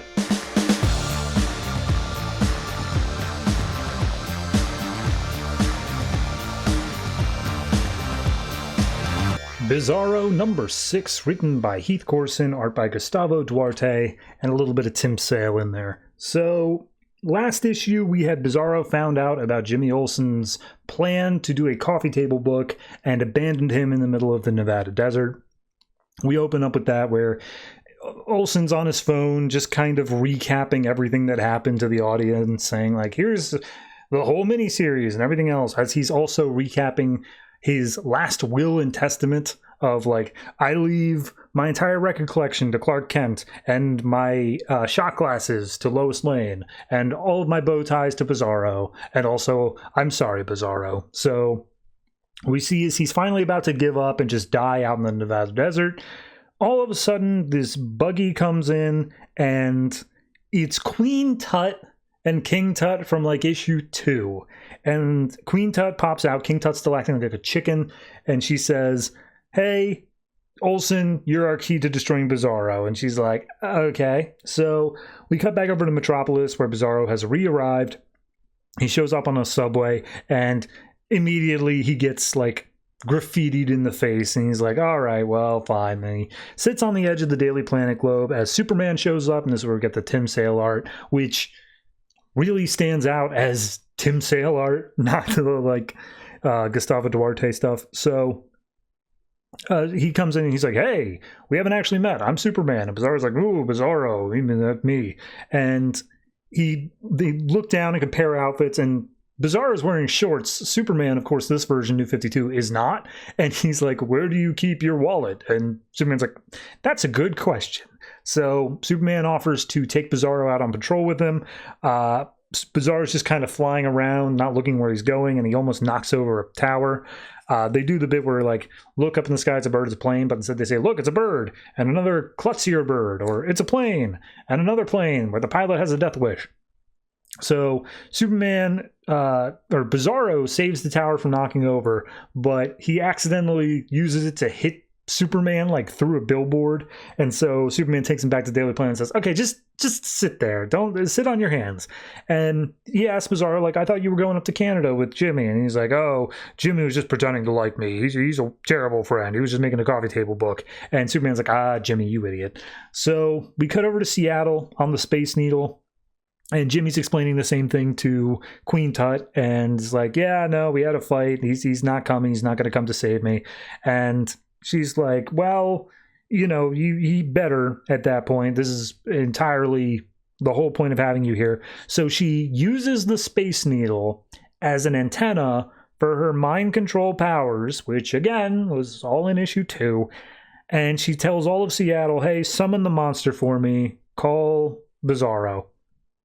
So we cut over to Metropolis again, and Superman's kind of just giving a pep talk to Bizarro, saying like, hey, look, I know Jimmy is, you know, having trouble and all that, and he did a lousy thing, but you also did a lousy thing by leaving him there, and, you know, I can relate to you. I know how hard it is being unique. So At that point, Bizarro like uses Superman's cape as a hanky, and he's like, look, it's not about the destinations, the friendships are about the journey. It's about what you've been through together. So maybe you should go and apologize. And Bizarro gives Superman a hug, and he's like, all right, but like, how am I supposed to find Jimmy? And then all of a sudden, all over the Times Square or whatever, Queen Tut shows up saying like, Bizarro, get your ass over to Seattle. We got Jimmy Olsen, and they're all going to die if you don't show up.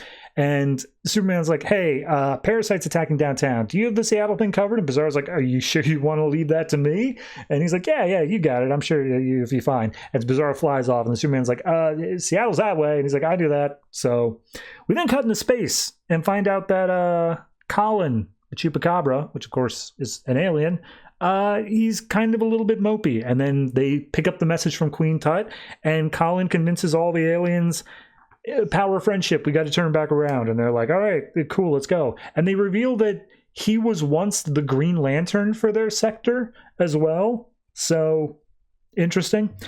We then cut over to Seattle, where Bizarro shows up.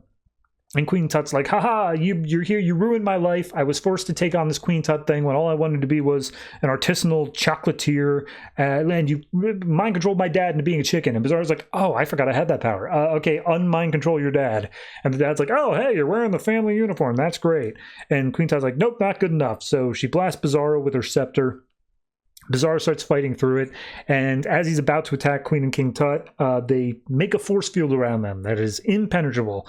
And as Bizarro gets knocked back, Jimmy says, hey, don't worry, all of our friends are coming. And we see everyone we met over the series. The Kilowog's cousin, what the hell was her name? Chastity Hex? That sounds right. Zatanna, Deadman, the X-Files ripoffs. And we think it's Cullen for a moment because of the small stature, but it turns out it's the big monk from the space issue. So they all show up. And Queen and King Tut are like, who the hell are these guys? Like, what's going on there? Whatever, they can all die as well.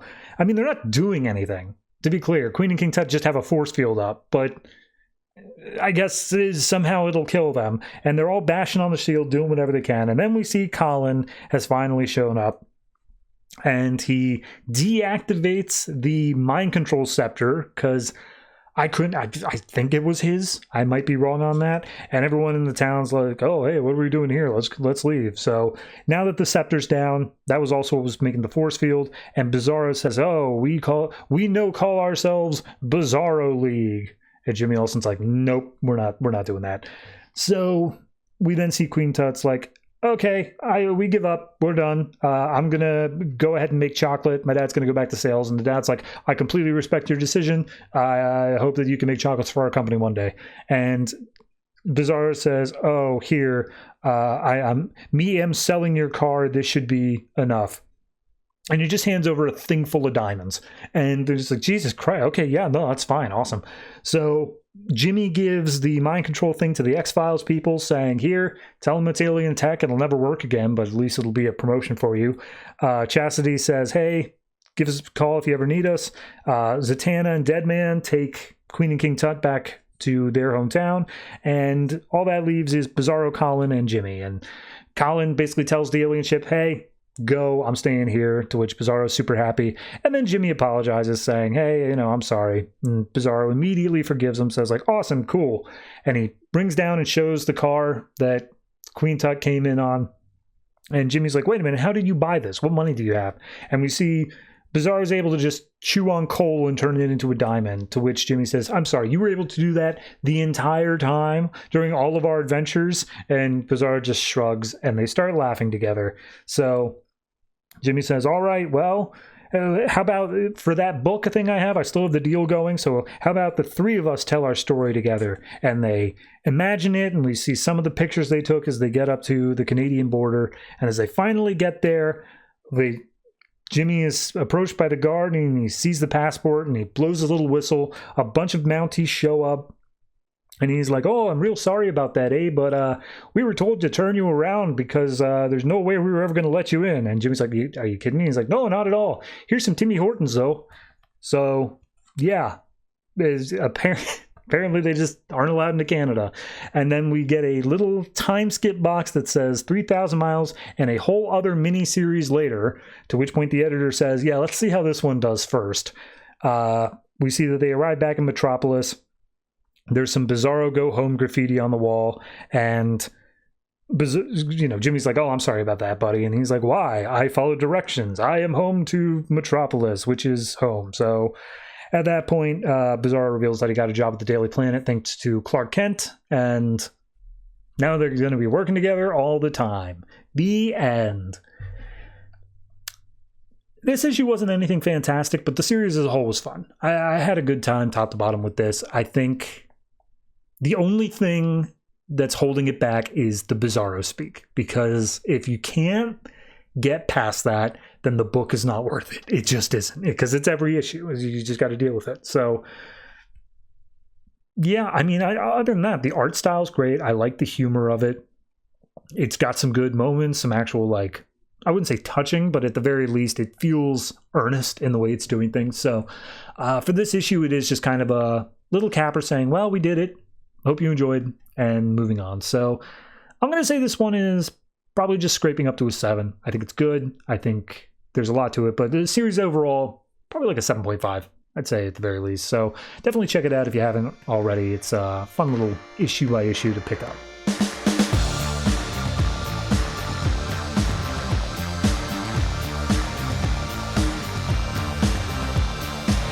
Dr. Fate number 6, written by Paul Levitz, art by Sonny Liu. So last issue, Khalid had given up his sight unknowingly in order to restore his father's. And this issue picks up with Anubis just like, oh, you idiot. I can't believe you did that, you dumbass. And so Anubis goes off to finish drowning the world, and Khalid is just on his hands and knees. He's like, okay, well, I just got to find the helmet again. The helmet can heal me. And like he's knocked out. Like the wind is totally knocked out of him. And as he goes to put on the helmet, he passes out before he can. So finally he wakes up. It looks like he's back in his bed, but everything is dark. And he's like, oh God, it wasn't just a nightmare. I mean, all of this might still be a dream ever since that first time I put on the helmet, but who knows? But finally he finds his way back to the helmet again. And he's like, okay, well, it was able to heal my wounds from before. So this should be the same thing. And he puts on the helmet. And immediately he can see. He sees that he's back in his room, and he's like, oh, thank God. All right, I'm all healed up. And he takes off the helmet, and he's still blind. And he goes, oh, no. I have overestimated this. So we get a thing of Anubis saying that, like, yep, all over the world, everything's drowning. It's all horrible. And, like, anytime that they call for saving, they pray to their false gods, and nothing happens. So we cut over to the mom and the dad, who are downstairs in their home, and the dad's like, I don't understand how I got here. One moment I'm in the hospital and I'm blind, and then the next moment I can see and I'm back here, and it's beautiful. My beautiful wife is here. It's great to see you. And immediately they're just like, oh, and by the way, where's Khalid? And it's like, oh, well, he's up in his room. He doesn't come down anymore. Better for us to get reacquainted properly, as they start making out. We then cut to Khalid, who last issue he was told by his teacher that they're going to have an online class, and he's just wearing the Dr. Fate helmet the whole time, and he's like looking through all these essays or whatever floating around, and he's like, maybe the helmet's actually helping me learn better.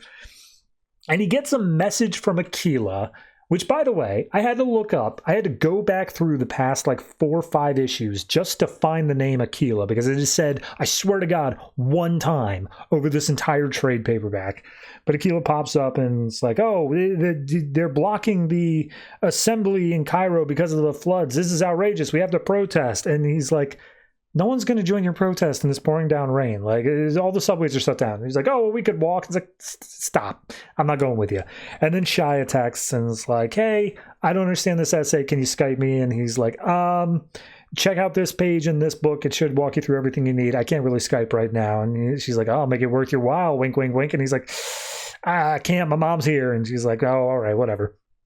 And then all of a sudden an alert pops up on his laptop saying, hey, we're shutting down all power for your entire block, including the internet. So screw you, I guess.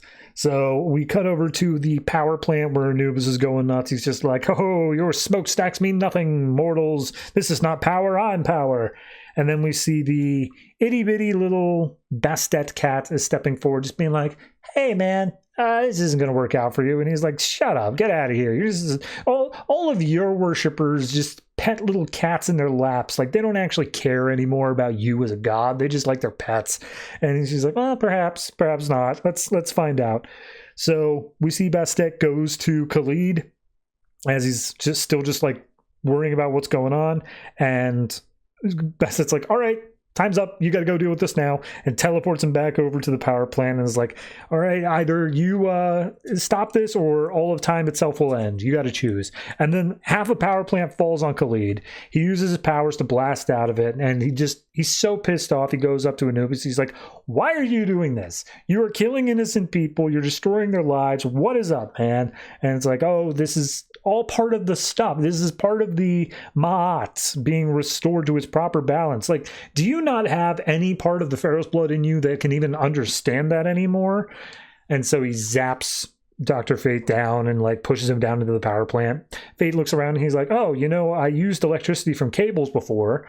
I should be able to do the same here. And so he takes all the electricity from this power plant, which ends up starting the power plant again, so people have power in their house, and it cuts over to the parents, and they're like, oh, hey, the power's back on. Should we go check on Khalid? Now let's keep making out. And so they just keep making out again. Then we cut back over to Khalid, and he's like, I feel so strong. I feel like I actually am able to do this now. And he says, like, last chance, stop the flutter, I'm going to have to hurt you. And Anubis is like, you're an idiot. And Khalid blasts him with massive electrical bolts, which does nothing. It dissipates him for like a quarter second, and then it comes back up, and he's like, you think I can't be, I can be hurt by that? Like, you guys are stupid. We're gods. You should be bowing before us. And he like wraps up Khalid, to which Khalid blasts out of the cables he's trapped in, but it is at severe physical cost. And then there's a page I don't fully understand. We get a panel of him with the Dr. Fate text bubble saying that he's speaking through Fate, saying, say where to go away from Anubis' next blow. Then it goes to the Khalid inside saying, can't run away, can't, there has to be a way to stop him. And then the Dr. Fate helmet says, leave. And then he still in Dr. Fate says, not while I can still stand. So I think the helmet is saying it's time to retreat, but he's saying, no, I have to stay, I have to fight. And then that last one just kind of breaks the pacing of it. But regardless, he's like, no, I can do this, I gotta go. And so he calls out for Anubis, and Anubis just steps up, just being like, all right, I'm sick of you, yeah, I'm gonna feast on your entrails, and when I'm done with you, you're finishing your life, you belong to me. And so he just swallows Dr. Fate and says, your helmet will not protect you in my house of the dead. And seemingly he has died inside of Anubis's gullet. I won't say it's a fast-paced issue. It feels like a bunch of like quick scenes, but when it takes time to slow down and you like appreciate the art, it is actually a normally paced issue. So I don't know. Something about this one was simultaneously feeling like nothing was happening. Like, it was not forwarding pretty much any of the plots, because for like the fourth issue in a row, it's just going out saying, Anubis, you suck. And then Anubis is like, no, you suck. And then he just like, that's the issue. But this one, at the very least, we ended with the idea of has been swallowed by Anubis. We have the blindness thing actually carries over and does not get fixed by the end of the issue, which is a nice recurring thing there. Maybe that'll come out to be something. And then I also like the part where he says like, no, I've got to keep fighting and all that, rather than it keeps on bouncing back and forth of like, no, I'm just a normal kid. Like, it feels like he finally has come into his own. The only thing I kind of wish he didn't do was the little like, let's pretend that we're actually going to do this online class section, because like the fact that he could be pulled out of that and said, okay, now you need to fight, and he just does it, feels like, why were we even bothering with that? Especially if the power's going to go out immediately afterwards. I understand we're trying to do this thing where we're balancing student Khalid and superhero Dr. Fate. And there's a way to do that. But constantly bouncing back and forth while the destruction of the earth has never actually stopped the entire time feels disingenuous. Like, once we get to the point where he's fought Anubis, that should be the sole focus that he's doing, and none of the student stuff. It can present itself, but he should never be doing it. So I guess that's my one major complaint there. But for this, I'm still going to give it a 7. It's an enjoyable issue. Yeah.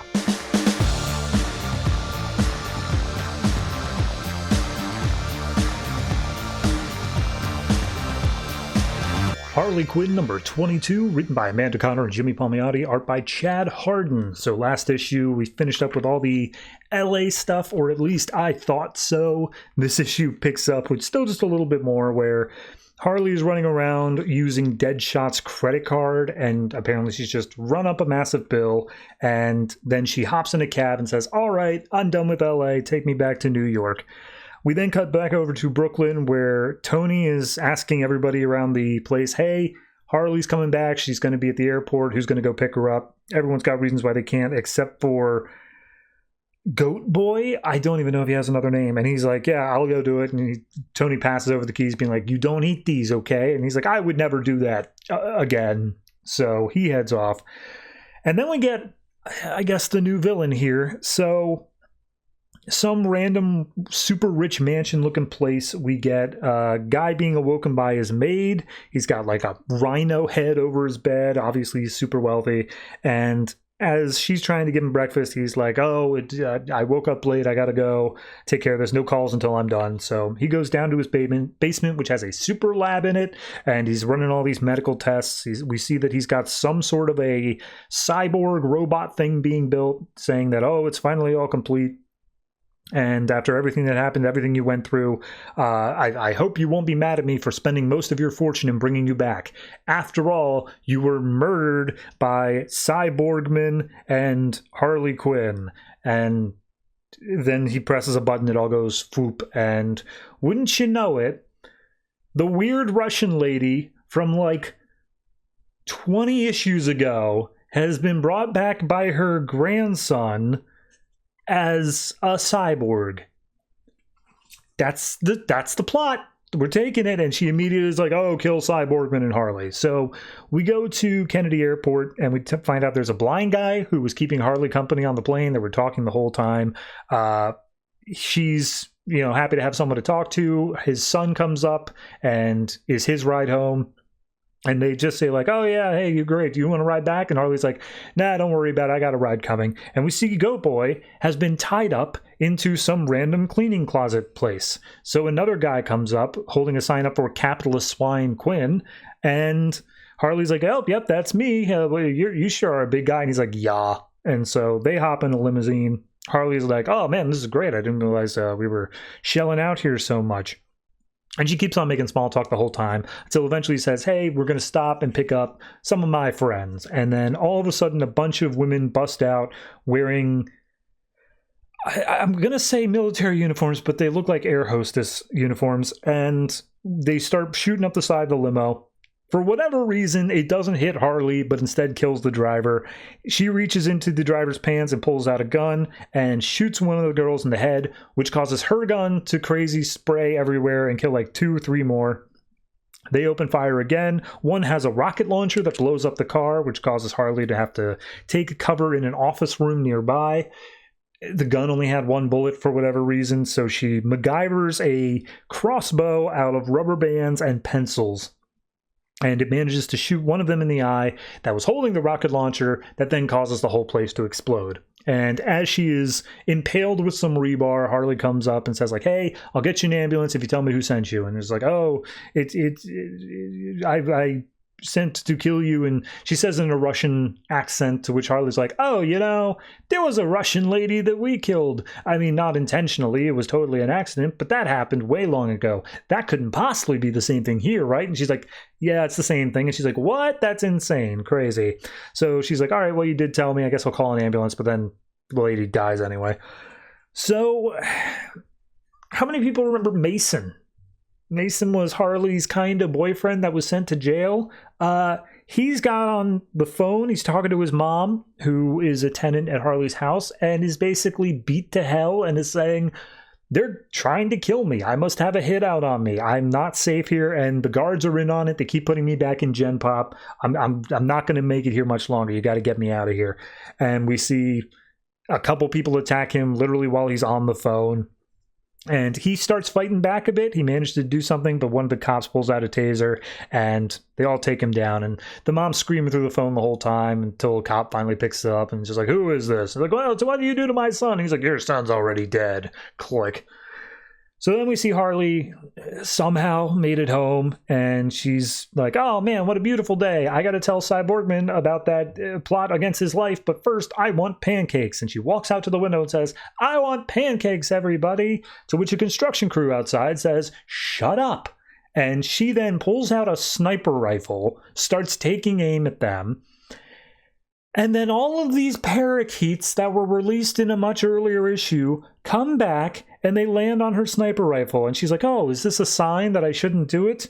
Oh, well, I guess I'll do it anyway. But then she thinks, wait a minute, hold on. How good is your guys' aim? And we see the whole cloud of parakeets descend on these construction workers and just start shitting all over them. This is a classy book. So we then see that I guess Tony was the one that picked Harley up last night. And she just goes immediately on this like long thing of like, I'm so desperate for pancakes. I want to get a whole thing of syrup and all this stuff and a barrel of coffee and da-da-da-da-da. And then Tony's like, oh, okay, are you done? Cool. Your boyfriend was attacked in jail. And it's like a big deal. And she's like, what? Who would want to hurt him? And she's like, well, he's kind of, wanted for the mayor's son's murder. So I'm betting a lot of people would want to hurt him. So apparently his mom's talking to lawyers, but Harley's like, nope. I got to make things right. And Tony's like, okay, but you need to call Cyborgman first. Really want to make that clear. His life is immediately at risk. But instead, when she tries calling up Cyborgman, turns out she's too late. Not that he's dead, but there was a massive firefight in his room at the retirement home or whatever, and he's nowhere to be found. And Harley's like, okay, well, keep me posted if you find anything. So Harley calls up her gang of Harleys. One of them is just sitting topless, because of course she is, with a giant sensor bar, you pervs. And she's basically like, okay, what's up? Why are you guys sitting here barely with any clothes on? It's like, oh, we were out all night at an overnight gig and we got paid like 12 grand to do it, and we're just now getting back. And she's like, okay, got it. And we see one of them is carrying, it's a Harlem Harley, is carrying a little stuffed animal, her toy that she sleeps with, of Joker. And Harley's like, that's my ex-boyfriend. Why is that your comfort thing? And she takes the doll, and one of the Harleys is like, oh, on the doll, where did he touch you? And she rips off its head and rips it open. And he's like, she touched me in here. Is that good enough for you? And she's like, okay, well, sorry, we asked. So then they ask, hey, why is the topless one topless? And she's like, look at him. And it's like, all right, fair enough. So Harley lays it down that her boyfriend's being targeted in prison. Who's up for it? Two of them volunteer. The other ones are like, well, the third one chimes in saying, hey, my uncle, grandpa, whatever, Cyborgman, I have to take him to my cousin's bar mitzvah, so I'm not going to be able to show up to this. And Harley's like, oh, crap, I totally forgot. Yeah, Cy's screwed. Like, he's on the run. There's Russians trying to kill him. And she's like, what? Well, we got to find out thing for them. So Harley's like, okay, fine. Split the team in two. Two of you are coming with me to deal with the jailbreak, and the rest of you go find out what you can about Zina Bendamova, which I completely forgot that was the name, and also what's going on with Cy. So break, and that's where the issue ends. Boy, oh boy, every once in a while I complain about this book just like doing things and then throwing them away, and they never come back again. And this issue just brought them all back again. Everything, all at once, happened here again. Boyfriend here, Cy here, Russians here, parakeets here. Everything's here. So, I guess I'm the one eating crow on this one. It's fine. It's okay. It's still Harley Quinn. 6, maybe 6.5, but nah, 6. I didn't even get like a laugh out of this one. This one was just kind of like, yep, that's a Harley Quinn book.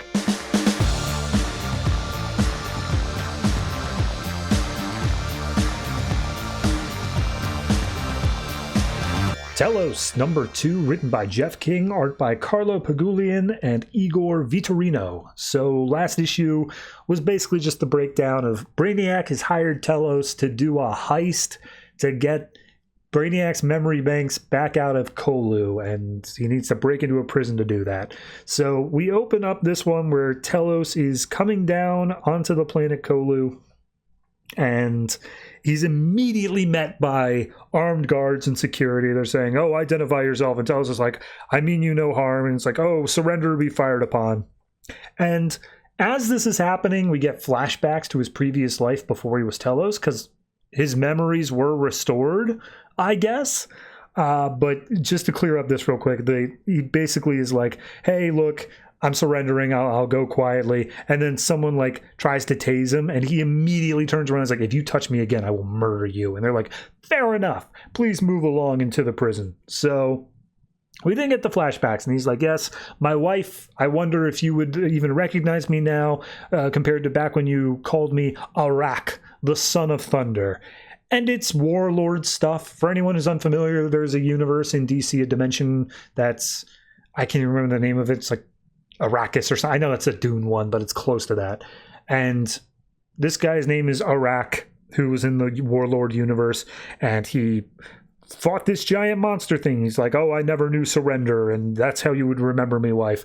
And we see that one night they marched on some neighbors who were looking to conquer them or whatever, and he's like, "Oh, my father would have peace, but screw that, I'm a rock." So he goes in and they absolutely destroy the rest of this tribe. And so they're dancing around the fire in celebration later on, but the father's like, "Son, plot of Thor 1. You're too cocky, you're too arrogant, I don't like that you're so violent. I want you to learn the ways of the shaman." And he's like, "Nah, screw that. I got a younger brother. Younger brother should know the ways of the shaman. Let me know the ways of the fighting." And the king's just like, "No, I turn your sword to grass and flowers, and take this book and start studying, because the bloodline power of the king can only be passed down to the firstborn, and therefore you got to know what's up." So he studies, he learns about all this stuff, he marries his wife, they have some kids, and he's like, "Oh, I'm so sorry I abandoned you and all that, because one day Brainiac showed up, and he was coming to take our entire planet. My dad tried to reason, and then Brainiac straight up murderized him, to which point all the bloodline magic came into me. I became one with the planet. Every atom was under my whim, and so I fought him, and I fought him hard, and then I saw the way you looked at me, and I realized I had to take a different way." And so he made a deal with Brainiac saying, "Spare my planet, spare my people, you can take my life instead." And Brainiac's like, "Okay." But immediately Arak was like, "I'm not going to keep my thing." So he goes to say goodbye to his wife, and he's like, "I'll get right up next to him, and I'm going to stab him in the chest." And then the moment he gets up there, Brainiac's like, "You're not going to stab me in the chest. I know you were doing that. You will be my Telos, and I will imbue you with my power." And so he turns him into Telos, and that's who he is now. So we see that he gets into the prison, and inside the prison is a whole host of characters. But the ones we care about are Captain K-Rot and Stealth, who are two space people that were originally in Threshold like 2 years ago. There's Captain Comet, who was in Action Comics and Supergirl. He's just kind of like a psychic Superman sort of thing. And then there's the one that he came in for, Techni, who is the Brainiac's contact here, who's going to be able to help get in. So immediately, as soon as he gets in, like, Captain K-Rot's like, "Hey, you messed up our ship out there. You got our ride impounded." And then Telos is like, "You want to go, man?" And K-Rot's like, No, not at all." And that's where Techni sums up before the fight starts, and he's like, "Whoa, hold on, we're all allies here." And K-Rod's like, "Oh, you're cool with Techni? All right, then I guess we're all cool then." And Techni starts vouching for him, like, "Stealth has stealth powers. We can use her." And Telos is like, "Hey, just a word. I'm here for you, and I'm like a god, and I really don't need any of them." To which point Techni's like, "Well, I need them, and you need me. So they're coming along with." And he's like, "It's like the irritating rabbit, what's he good for?" And it's like, he's the ride for Stealth. We got to go anyway. So at that point, Telos senses that because Techni has revealed herself, and I guess she was being all stealth here, the guards are outside the door ready to attack. So immediately Stealth throws up a fog over them so that they can't be seen or heard, and they're able to sneak by all the guards unseen. And then they make their way down a big air shaft where Techni basically explains, like, "Oh, Brainiac didn't tell you the whole story. I am his daughter in so much as I was cloned from his DNA and then programmed in order to like go against him, more or less. I was games within games. It says he was programmed by the tyrants to be a weapon against him. And Computo is a 10th level intellect. Brainiac and Techni are 12th level intellects. So it's like they're going against a special needs person, more or less. And at that point, he's like, all right, so there's no way that we're going to be able to lose this, but I am allying myself with you in order to do this. So at that point, we see one of the guards of the cell reports to Validus from the Legion of Superheroes books, who I guess is just here. I think he was in the last issue as well. And as he's reporting the bad news, Validus just fries him, walks away. So we get down into the central room where all the data is being held, and Captain K-Rock goes off on his foot being stolen by someone named Jodar the Glark. Yeah, he wants it back. And we see as Techni is hacking into the place, he's like, look, this is too much for me to just look through all of it. I'll download it and uncompress it later. And then all of a sudden, Captain Comet jumps in and like pulls her away and tells us like, what the hell did you just do? You interrupted the download. And he's like, oh, I saw evidence that there are Scion scientists here, and the Scions are like super awful. They do banned eugenics experiments across the galaxy. If they're doing things with Kolu, we need to deal with that now. And Telos is like, screw that, and he just locks all the doors. He shuts them all off, and he's like, our entire thing is we look through the data right now and find out where my family is. We're not going to look at the data later. We're not going to deal with these stupid Scions. This is what the plan is now. And Techni's just like, okay, but like the Scions are a danger, and if we don't deal with them now, they could be a danger to your family. And he's like, fine, I'll destroy them. Where are the Scions? And it's like, I don't know. I'll have to look around for them. Just run some interference, I guess, for a few seconds. So at that point, a bunch of drones start descending down from the top of the data center. They all say like, oh, sterilize, sterilize. A big fight breaks out. She manages to find where the Scion Labs is. And it's like, all right, well, that's great, but I can't find the off switch for the drones. To which point, Comet puts a shield around all of them except for Telos, and Telos just unleashes a massive burst of energy that kills all the drones. And it's just like, okay, well, Telos might just be godlike as he so claims. So at that point, Telos says, all right, look, you guys want to protect the universe from Scions? Cool. Do that once we rendezvous with Brainiac. Until then, you're with me. And they're all like, yes, sir. Please lead the way, sir. So at that point, they start making their way down a hallway, but they are interrupted by Validus. And it's just Validus. He just shows up and goes, "Mar," and that's it. Yeah, it's Telos.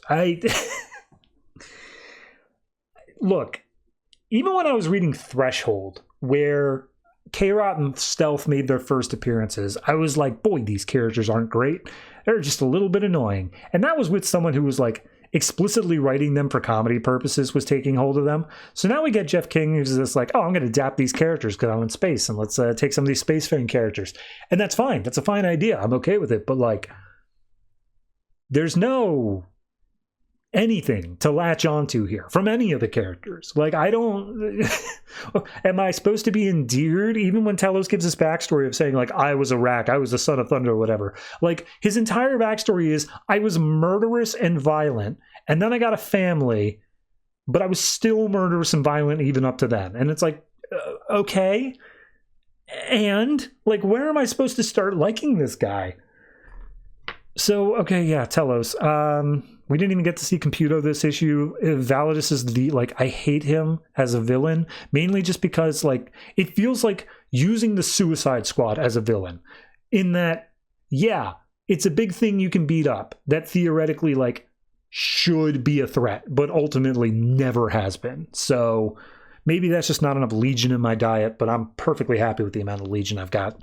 So I'm going to say this one is a 6. I was so bored reading it top to bottom. So yeah, not great.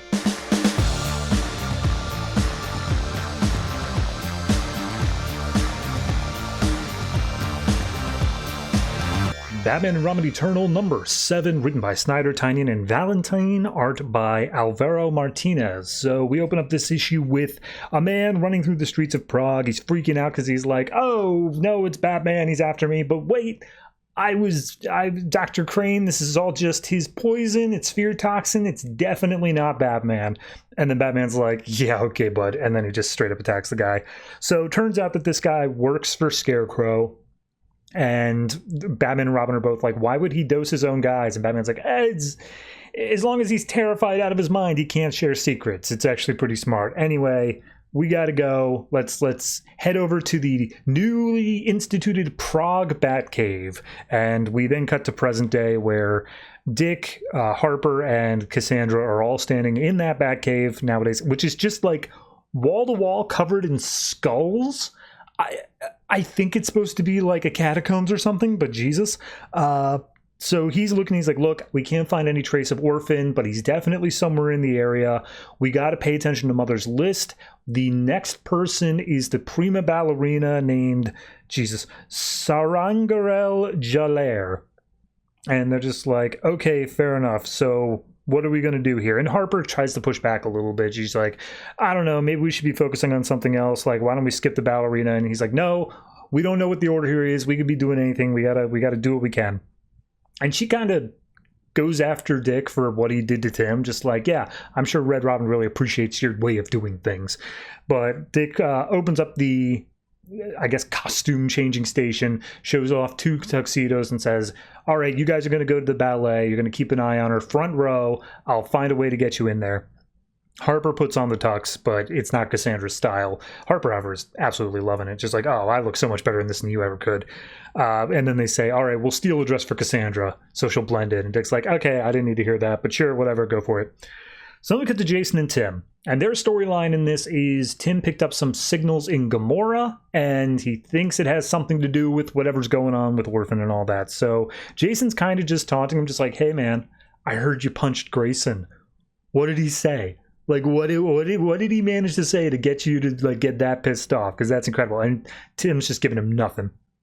So they land in Gomorrah, and Tim's like, all right, look, there's a very specific like band of radio waves I'm looking for. It's within this square mile. We just have to walk around, take a look at things. And Jason sees a bar and he's like, or we could just go in there. So they go in for a drink. Tim's not happy about it. And as Jason keeps on prodding, Tim's eventually just like, how about this? How about I punch you out? And I'll tell you the reason why it happened is because of all the stuff you're saying.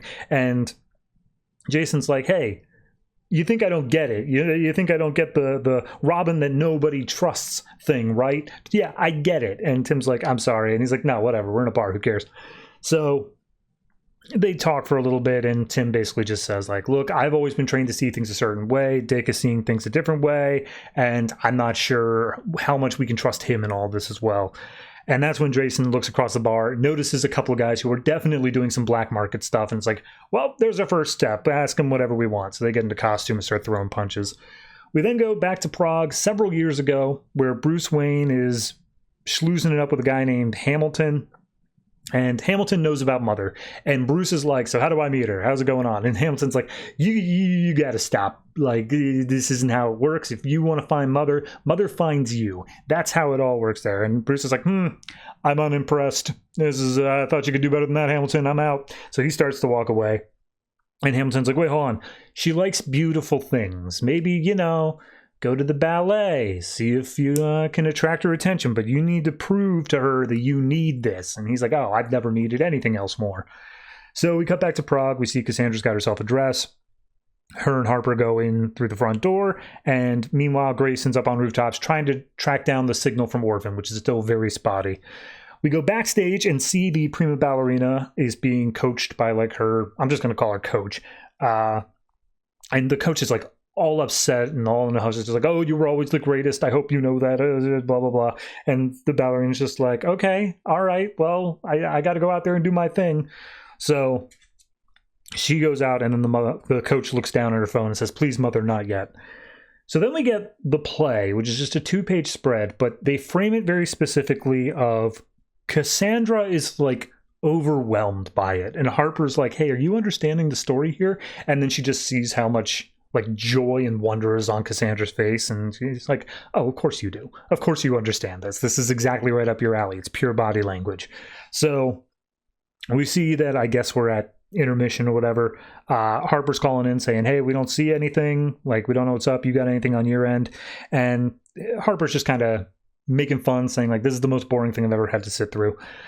Meanwhile, backstage, we see that the ballerina is approached by her coach.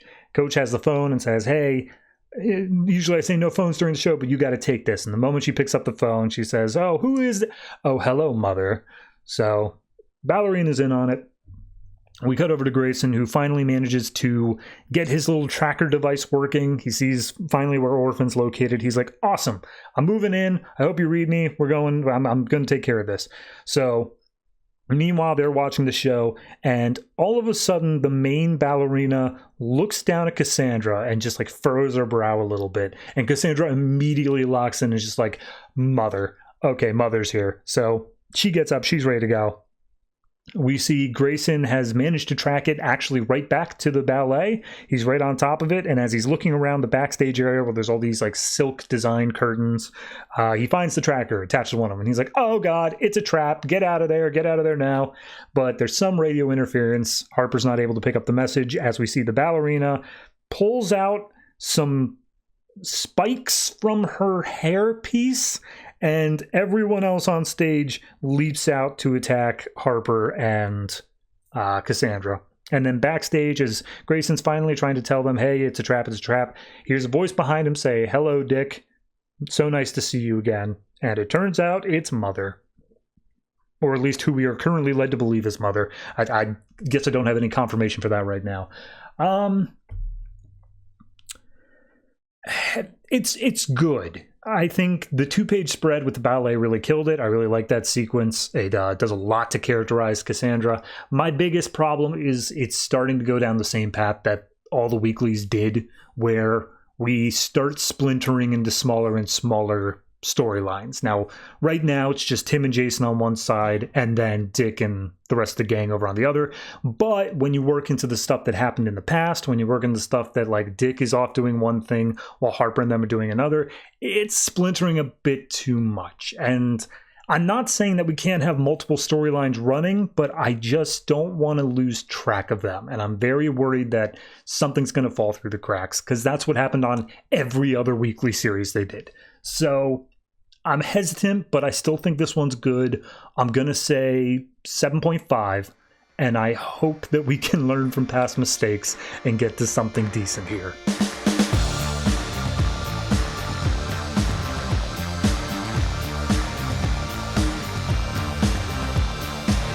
And that's it. That is all the comics that were put out by DC Comics this November 18th, 2015. And I say that date, I visualize that date. I see that I've only got 6-7 more episodes till the end of the year. And I think, oh dear God, where did this year go? 2025 seemingly has been the longest year in a while. And yet also it's just gone. It's already over. I'm surprised at how fast that happened.